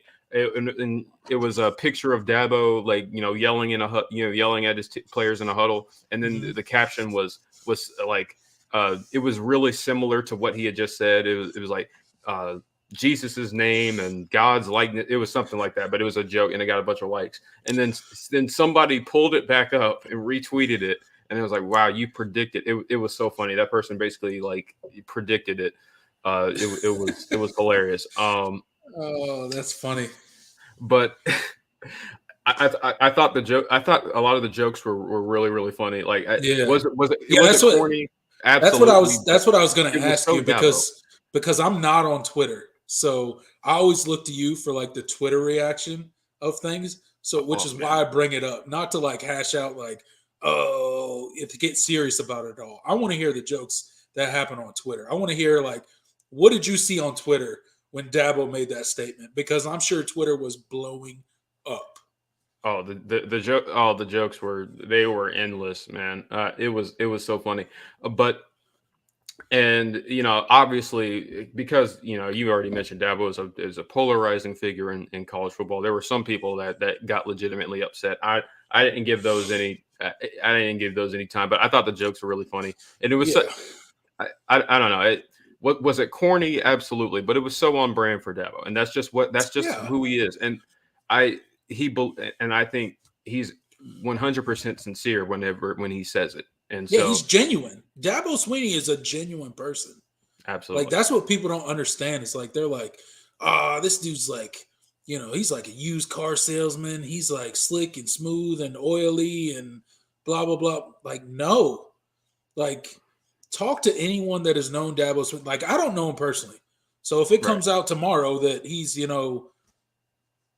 worst person on planet Earth.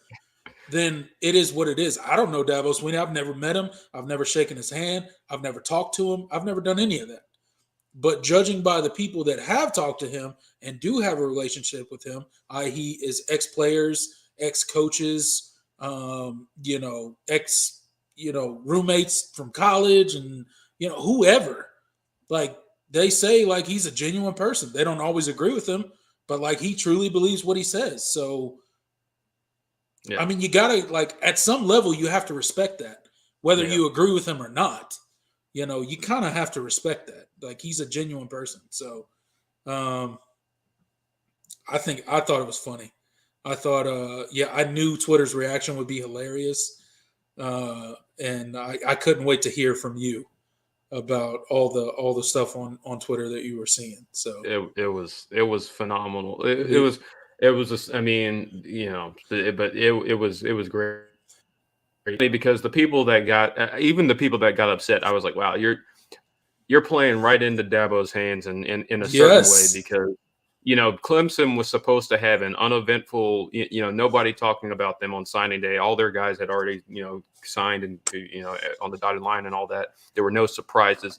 But like people had already mailed in their quiet day for Clemson. Dabo's got y'all talking about Clemson. It's free exactly. Like people had already mailed in their freaking letters, right? Like the school had received already, like the majority. They got all of them by 9 a.m. I think by 9 a.m. Yeah, by 9 a.m. everybody had not only committed but physically signed. Yeah, their letter of intent. And yeah, you're right. Like there you go. Like Dabo's got everybody talking about Clemson. Nobody should have been talking about Clemson on National Signing Day because they got who they were supposed to get. And their recruiting was over by basically 9 a.m. Everybody was signed with the letter of intent, which makes it official. Yep. So shout out to Dabo Swinney for creating that buzzer beater of a talking point that got Clemson circulating around the sports media. I think it's hilarious. Yeah, it was great. And to those people that really got mad, like really triggered by it, like y'all need to calm down. Y'all need to go outside. Yeah, just take a walk. I don't know. Yeah. Just enjoy your life. It's not that serious. I mean, we all love college football, but it's not that serious, man. Don't get angry. It ain't that deep. It ain't that deep. It ain't that deep at all. But so we talked about that. What else did I want to talk about? I had something else. I lost it. My mind blanked. So we'll go to the comment section instead because I had something else I wanted to ask you about. But it's gone. It's gone.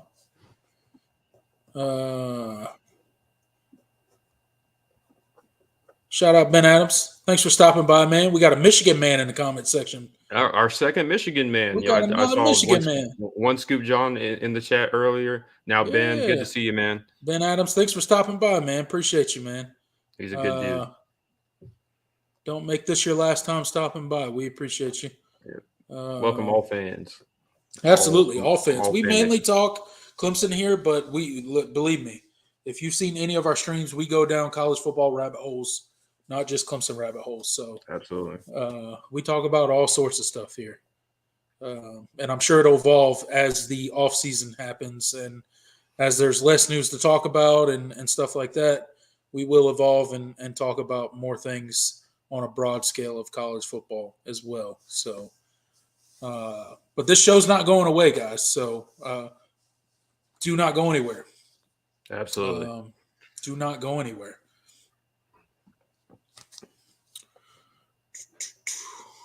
Let's see. They're talking about DJ and Cade in the chat DJ right and now. Cade. What about DJ and Cade?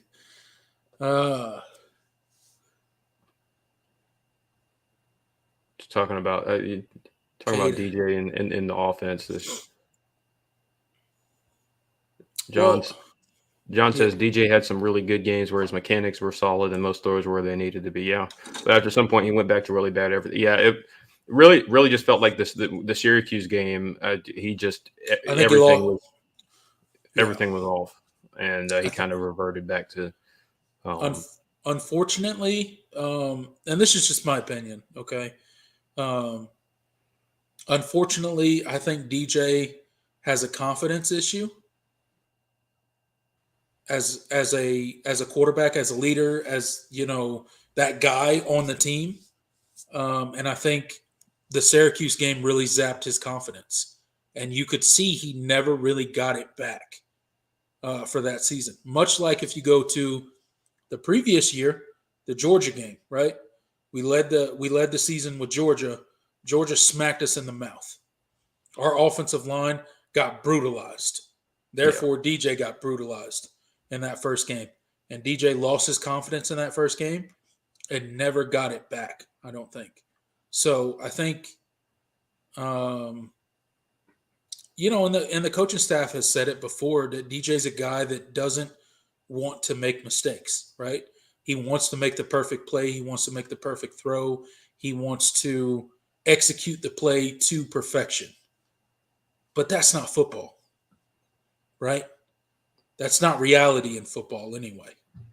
Right. You could draw it up on a grease board all you want, and it looks perfect.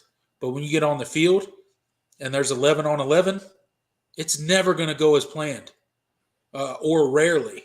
Occasionally it will, but rarely will it ever go as planned. So I think that's one of the things that he has to overcome as a player. He has to truly believe in his ability, and I think he's got a lot of ability. And I think in the right system, DJ can go in and he can truly flourish and become a really, really, really good QB. But our system was not for DJ. He's not an RPO guy. No. He's just not. He needs to go to a system that is going to fit his skill set. And we tried to cram him into this RPO box that he just doesn't fit into. He's a pro-style passer. He's a pro-style passing quarterback, and RPO doesn't work with him. Cade was born to run the RPO. That's why it looked so different when he came in and started running the RPO offense, which is what Clemson runs. So I think if we were going to start DJ, it's on the coaches to mold the system to his strengths.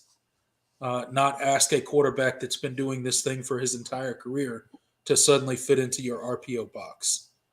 I think it was just as much like the Clemson coaching staff is just as much to blame as DJ was to blame for his mistakes, right? I think there's 50-50 blame to go there. Yeah. What else are y'all talking? Man, yeah, the DJ conversation has taken over the chat. Guys, it's hard, and we'll probably never know, all the details. But yeah, it really was, every bit of a mental thing for him. And It felt like when things were going well, he was a guy that really, you know, especially after the Georgia game, if he needed things to go well early, or he wasn't going to put it together. I think what we didn't see when he was a freshman was things go poorly, in the sense that things were just like he was getting hit, and things were just going off the rails. Like, if you go back to his first start against Boston College, Clemson went down 28-10, but I think, and he led the comeback. And I think the difference was that it wasn't really, Clemson didn't really have a problem moving the ball. It wasn't like they weren't being successful. You know, they weren't successful. They were just, you know, it was just mistakes here and there that caused plays. You know, the Travis Etienne, I remember Travis Etienne fumbled at the goal line, and BC took it all the way back for a touchdown in that game. And I think that put them up 18 points. But Clemson had moved the ball the entire half, and, you know, DJ was getting in a rhythm. And so it wasn't, he knew in his brain, it was different than kind of the Georgia game where nothing was working. Everything was, you know, falling apart around him. And I think that Georgia game really shit. And Notre Dame was the same in the first Notre Dame game. You know, Clemson went down early, but, you know, all it took was one big play, and then he was rolling, and he was playing within the offense. And I do think there is a lot to be said. I think he obviously had a better supporting cast around him in 2020, but, you know, 2021, the Georgia game is the first game of the year, first year as the, you know, full-time starter, and things just absolutely collapsed around him. Nothing. It wasn't like Clemson was, you know, it's just one mistake here or there that's preventing us from scoring. It was everything was awful. Offensive line play, you know, really young running backs. Wide receivers weren't, other than Joseph Ngata, ironically enough, he was the only one that had a good game. I think he over 100. Nobody remembers that, but Joseph Ngata balled out against Georgia that night. It just, nothing was working, and ever since then it was, and just him having to go through that entire season the way he did, I think it shot his confidence, and I don't think he ever really recovered. So it's a shame. I still don't think he's recovered, and it is a shame. And I hope he lands on his feet, honestly. I truly do believe, and I know there's a lot of people in the chat that disagree with me. I truly believe DJ can be a very good quarterback. I really do. In the right system, I know he's looked really bad at Clemson's offense, but I believe he can be a very good quarterback. Now, where he lands, I don't know. I thought maybe Oregon was a spot for him, but clearly Bo Nix is coming back, so that's obviously not going to happen. I don't know where he lands, honestly. I don't know where he lands, but I wish DJ the best of luck. Absolutely. Wish DJ the best. He got that crystal ball to Hawaii. I don't know how you know, much legs to that there is, but I know he just got a transfer quarterback, so I have no idea where DJ is going to end up at this point. I've been pounding the Arizona State drum. I think he needs to. I think Kenny Dillingham is a guy that could get DJ right, but I don't know. Maybe that's not an option for him. Hey, our boy Tyler Brown's getting some love in the chat. The hard take says, "Hey, go look at the juke moves on this Brown guy." Oh man, I love Tyler Brown. Good Lord, he's ridiculous. Absolutely. Yeah, he's really good. He definitely has that. He definitely has that twitch that Clemson needs in the wide receiver room. He's going. I'm really interested to see how much he plays right away, just because of his speed. So that'll be an interesting storyline. If we hear a lot of his name a lot in spring, that's a good sign. But I think either way, even if he doesn't play early, I think he's going to be a really good player. DP said, "My son called me and told me DJ is headed to Hawaii." That's weird. No decision has been made yet on that. He got crystal balled on 24/7 to Hawaii, but I don't know how real. Why Hawaii though? Like, that's just weird to me. Well, I guess I don't know. Where's the connection? I guess. Like, I don't. Well, I mean, well, obviously, well, DJ's Polynesian. I mean, he's Well, not I from know that, Hawaii, but but he's from California. He's not from Hawaii. right. He's from California. So, So but I think I don't know. The head coach there at Hawaii is Timmy Chang. If you guys aren't familiar with that name, he played quarterback Hawaii, set a bunch of NCAA records when Hawaii was running the air raid. Those offenses were putting up a bunch of numbers with Timmy Chang and Colt Brennan. But Timmy Chang is now he just got hired this past year. I don't know, and I think they're running some sort of version of the air raid over there. yeah, So so are they maybe running like a West Coast style offense? Because I think that would fit DJ well. yeah. I mean, I think so. I haven't watched much of Hawaii, so I'm just kind of spitballing. Yeah, So no, look, I don't maybe know there's anything some about Hawaii. maybe they think he would fit that system. So Well, we'll see. maybe. I don't know. Well, if he goes there, I hope. I hope he does. I hope he does. Yeah. Oh, I remembered what I want. What else I wanted to ask you about? Talking about the the, the transfer portal. Okay, you ready? You ready for this question? Yeah. Okay, talking about the transfer portal. I'm ready. What did Dabo dub it as? The I'm staying portal. Who's Oh, staying? Who's staying? Who's staying in the I'm staying portal? Because oh I'm really man. interested in this new I'm staying portal. I don't know if anybody's ever heard of the I'm staying portal, but Clemson's had the I'm staying portal more than once with some high profile guys, and allegedly, according to one Dabo Sweeney, the I'm staying portal is heating up again in Clemson, South Carolina, and I'm super excited to see who's hitting the I'm staying portal. So I want to know who Jordan Bowman thinks is hitting the I'm staying portal. Oh man. I should have made a graphic for the I'm staying portal. Maybe next time. It's so there's so many guys that Dabo could be talking about here. Yeah. There's a lot of guys that are eligible to It seemed to be more than one though. Yeah. It seemed Yeah, to well, be yeah, that no, he said several guys. So yeah, so he was talking about Big Mick said let's run a poll. I think the most likely He said let's run a poll. I'm saying Brzee, Rook, XT, and Maskell. I would be happy with those four if they came back. Whoa. That would be epic. Yeah. Man, I think number one I'm back is Xavier Thomas. I think he needs. Yeah. Go ahead. If I had to, I think he's the most likely. I know Brzee is really considering coming back. I think there's a real chance he does come back. I think Brzee's coming back. I really do think Brzee coming back. Maybe that's a long shot, and I could see like he's still projected as a pretty high NFL prospect, but I don't know. I got a feeling like, and it probably doesn't mean anything because he's probably going pro, but I got a feeling Brzee's coming back, and if he does, holy crap! What a I'm staying portal pickup right there. Yeah.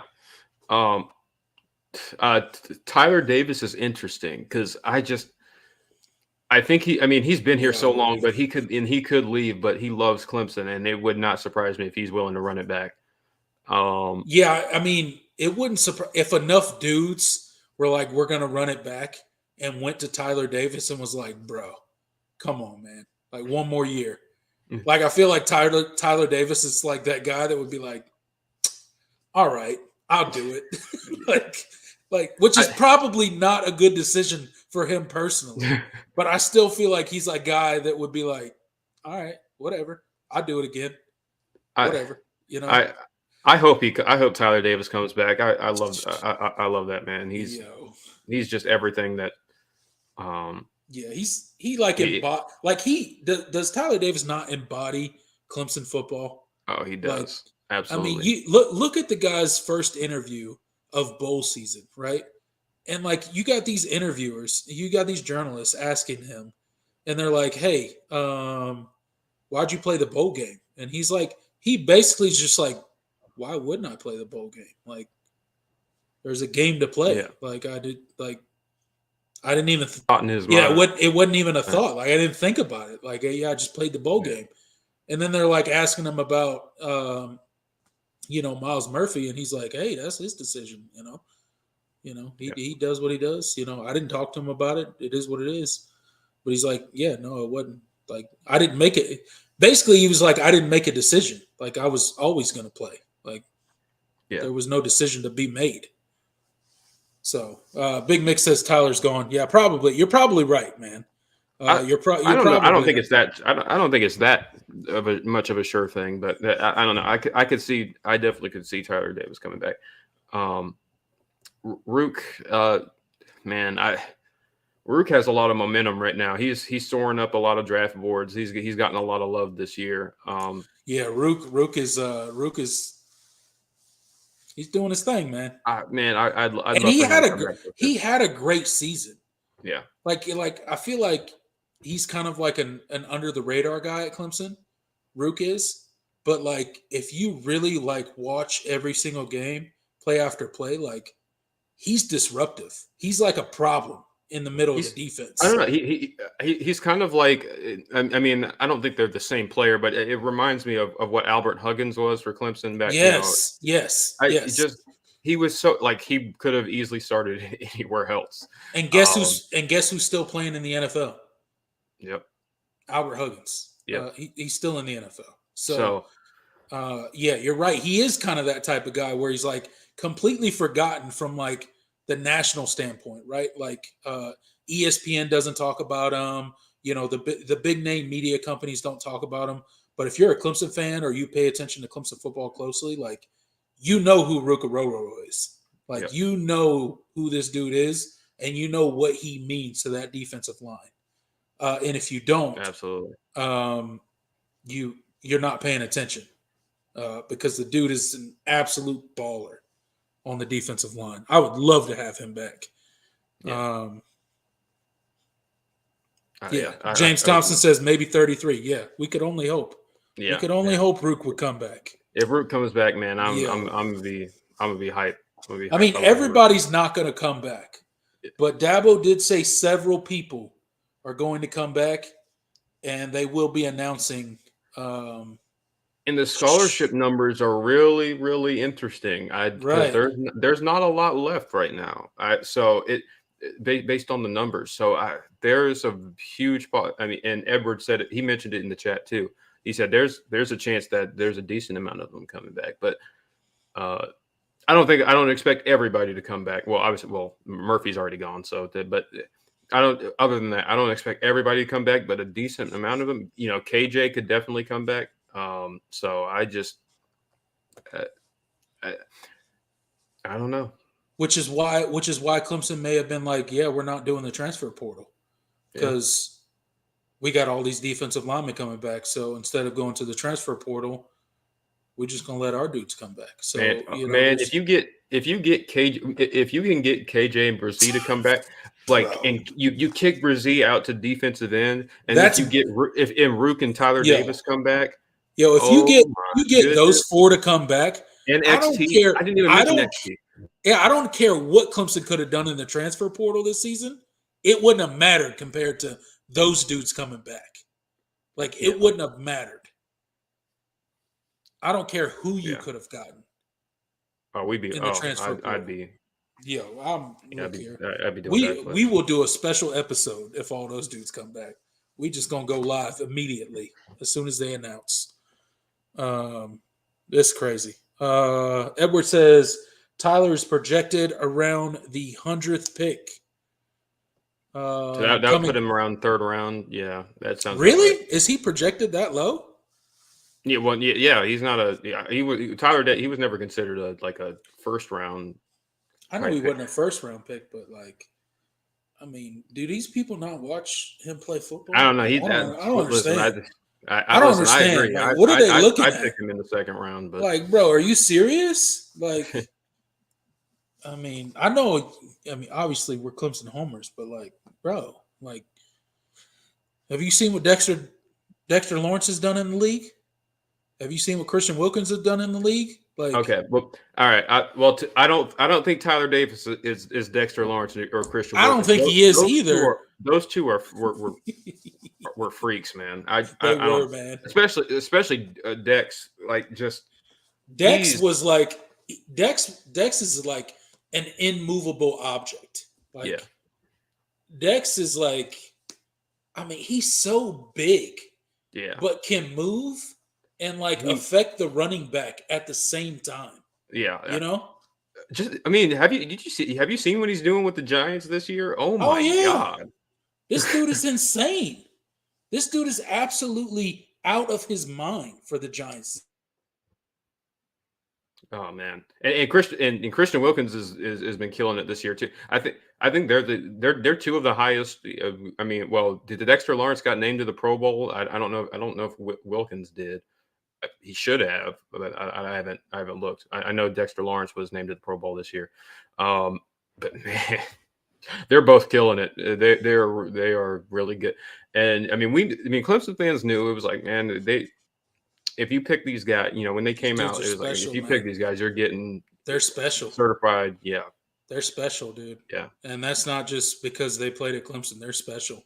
Yeah, James Thompson, sexy Dexy. Yeah, he introduces himself as Sexy Dexy on the starting lineup thing now. It's so funny. Sexy Dexy, Clemson. Yeah, that's hilarious. I love it. I love it. Sexy Dexy, Clemson. That's what's up. Oh man, they should put that. They should put that on the back of his jersey for like a special game. They need to. It's funny seeing Giants fans. It's like and other NFL fans like Sexy Dexy. I'm like, he's been calling himself that for ages. Forever. He was Sexy Dexy at Clemson. Yeah, for sure. Like he didn't just come up with that. I love it though. It's so funny. Edward says, Dex was 6'6", 310, 330, and fast as F. Yeah. Fast AF. Yeah, he was. He does some really he makes some really special plays. He's been an all-pro defensive tackle this year. Yeah, the dude. He didn't have the fastest start to his career, but he's really this year he's really just put it on. And Christian Wilkins, he's really just been good from the jump. But Dexter Lawrence he's really come alive this year. So happy to see those two balling out. We kind of all knew those two were the best ones. I know Cleveland Farrell was technically picked before all of them, and I still have hope for Clee that if he gets into a different system, he could be a lot better. But and obviously Austin Bryant is still hanging around in the league. I think Clee went to a bad situation. For whatever reason, that it just hasn't worked out for him there. But I think he could, I think he could be a good pro. WB2XD says T-Law has found his footing and started to show out in Jacksonville. Absolutely, man. T-Law's doing his thing, brother. He's cooking. Trevor's doing his thing. We're not surprised. No, nobody at Clemson should be surprised. Yeah. Every Clemson fan already told everybody that's what it was going to be in the NFL. Everybody wanted to judge Trevor Lawrence off of playing for that trash can they call, the coach that used to coach at Ohio State. That trash can that couldn't figure out how to freaking coach a team. He completely wasted Trevor Lawrence rookie season in the NFL. Thank God Travis Etienne was hurt and he didn't have to go through that trash can of a season. Yeah. So he's cooking too. He's balling out too, isn't he? What's he have, like 2 or 3 games with 100+ yards in a row?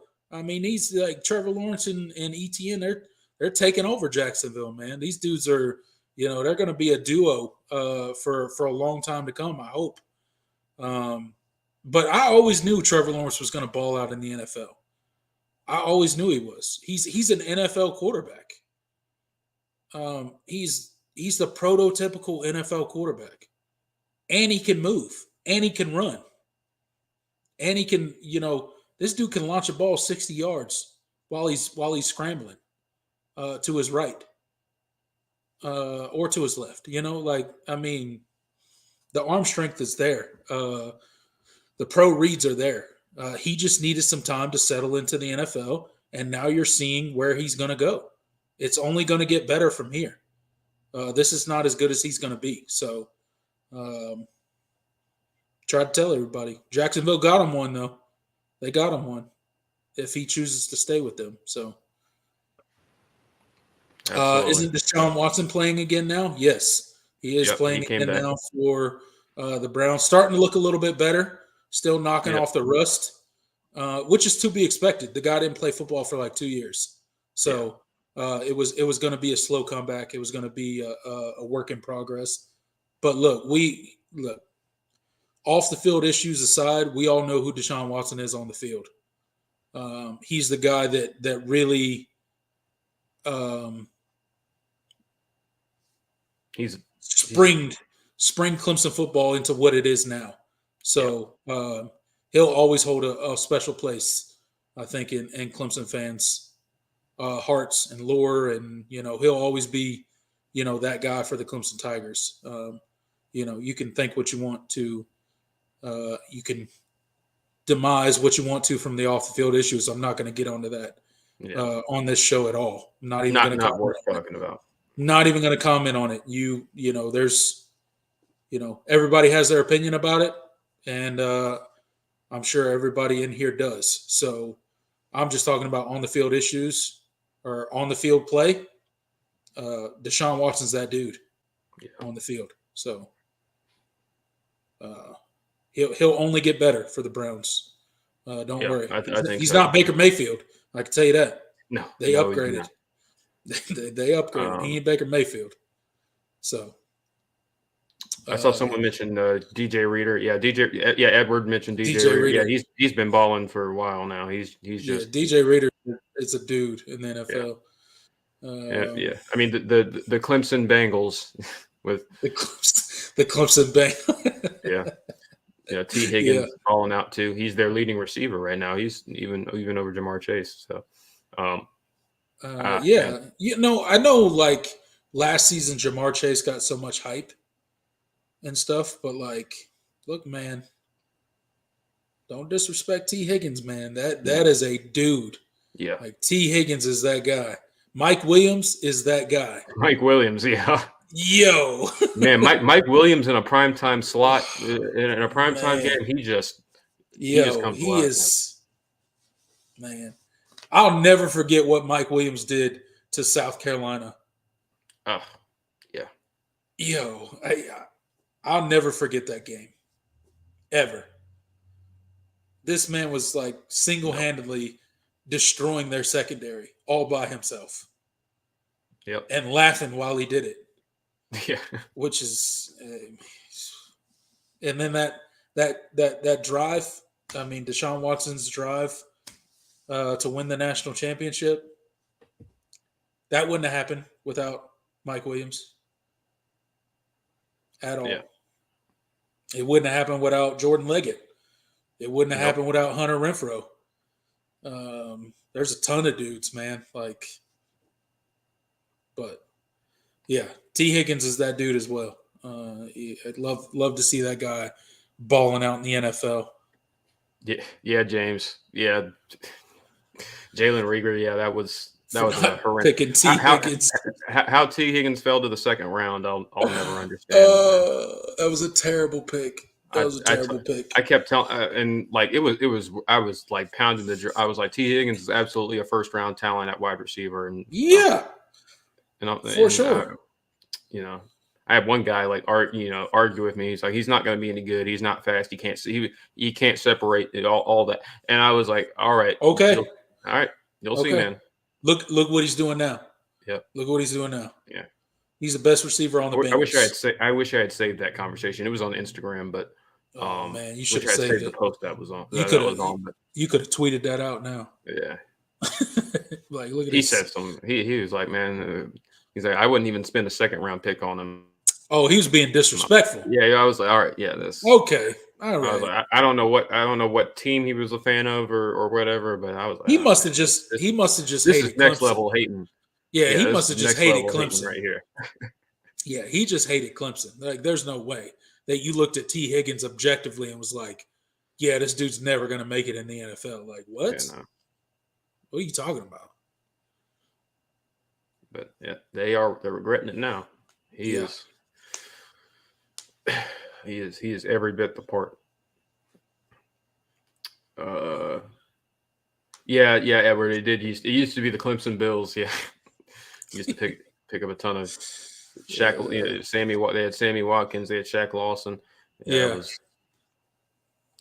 Where is Shaq Lawson now? Is he still in the league? I think he's still. I think he's back with the Bills. Is he with the Bills again? Okay. Yeah, I think yeah. Back with the Bills. They're a good team, man. The Bills are a good team. Don't quote me on that. I might be wrong. I feel like you're right, though. He is with the Bills. All right. I feel like you're right. ETN balling out in Jacksonville as well. Yeah. We already talked about ETN. That dude's a monster, man. Hey, have you seen him? He looking a little jacked nowadays. Yeah. Man, this man. He bulked up. I mean, he's gotten bigger pretty much every year since his freshman year at Clemson. Every season, but now he's getting like bigger on the because like ETN always had them like skinny arms, right? Now he's like bulking up on the arms. He's looking, he's looking jacked in the biceps. I'm like, dang, bro, this dude is dude's putting in the work. He's putting in the work. Yeah, he looks good. I hate to see his little brother playing for Florida, but that's CJ. Yeah, how did I forget Spiller? Yeah, CJ Spiller was there too with the Bills. Yeah, if Jalen Reagor was good for the Eagles, it forced them to trade for AJ Brown. Oh, don't do that, man. I'm a Titans fan. I'm a Titans fan, unfortunately, which makes it just all the more just conflicting with seeing the Jaguars having success, and now Ryan Tannehill's out for the year. Man, Malik Willis is starting. Man, the Titans this season is about to fall is pretty much falling apart. Jaguars probably going to win the division. Yo, that's crazy. Yeah. That's crazy. But I wouldn't mind seeing it. See Trevor Lawrence ball out a little bit more. Absolutely. I can't hate the Jags anymore because Lawrence, especially with you add on ETN too. Yeah, I can't even hate on the Jaguars anymore. It's a really, really conflicting existence.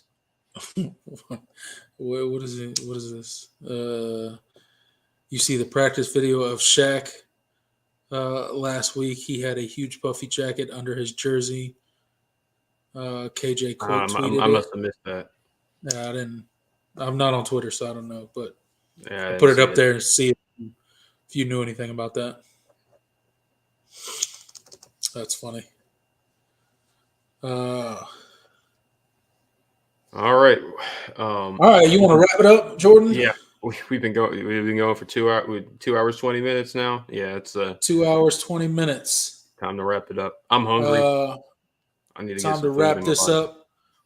Next week. Let's see. Clemson plays what next Saturday? Yeah. No. Yeah. Next Friday. Yeah. Yeah. Wait, what day is it? Friday. No, today is next Friday. Next Friday. They play next Friday. I don't know why I was thinking today was Friday. All right. So for all of you still on here, Clemson plays next Friday. Me and Jordan will be doing a preview show here on the Voice of College Football Clemson channel at 7 p.m. Same time we're doing it right now. We will do a preview show for the bowl game. Please stop by. Please hang out. Please bring your score predictions. Please bring your point spread predictions.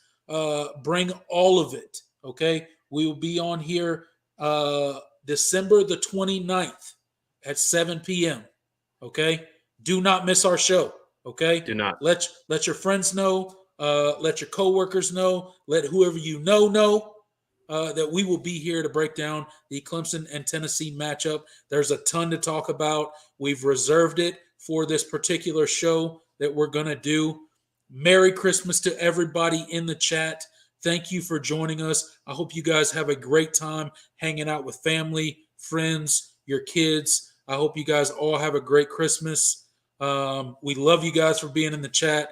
Thank you for the likes. Thank you for the subscribes or the subscriptions. Jordan, see the people out, brother. Yeah. Just to echo what Craven said. Yeah. You guys better be here next week because we have a lot to talk about. We're going to be taking attendance too, so it's going to go on your attendance record if you don't show up. Ben Adams, Michigan man, you better be here. DP, you better be here. All of y'all. But no, thank you guys for tuning in. Another great show, and we finally get to talk about a game, the last one of the year for the Clemson Tigers. Man. Our last game breakdown, man. It's going to be sad. Yeah, I'm going to be sad. But I'm really excited for it. Hopefully Clemson gets that nice 12 in the win column and comes out with an Orange Bowl victory. But we will be here to talk all about it next week. So thank you guys, and see you next time. See you guys. Tiger Paul Craven checking out. He is Jordan Bowman. We'll see you next time. Later.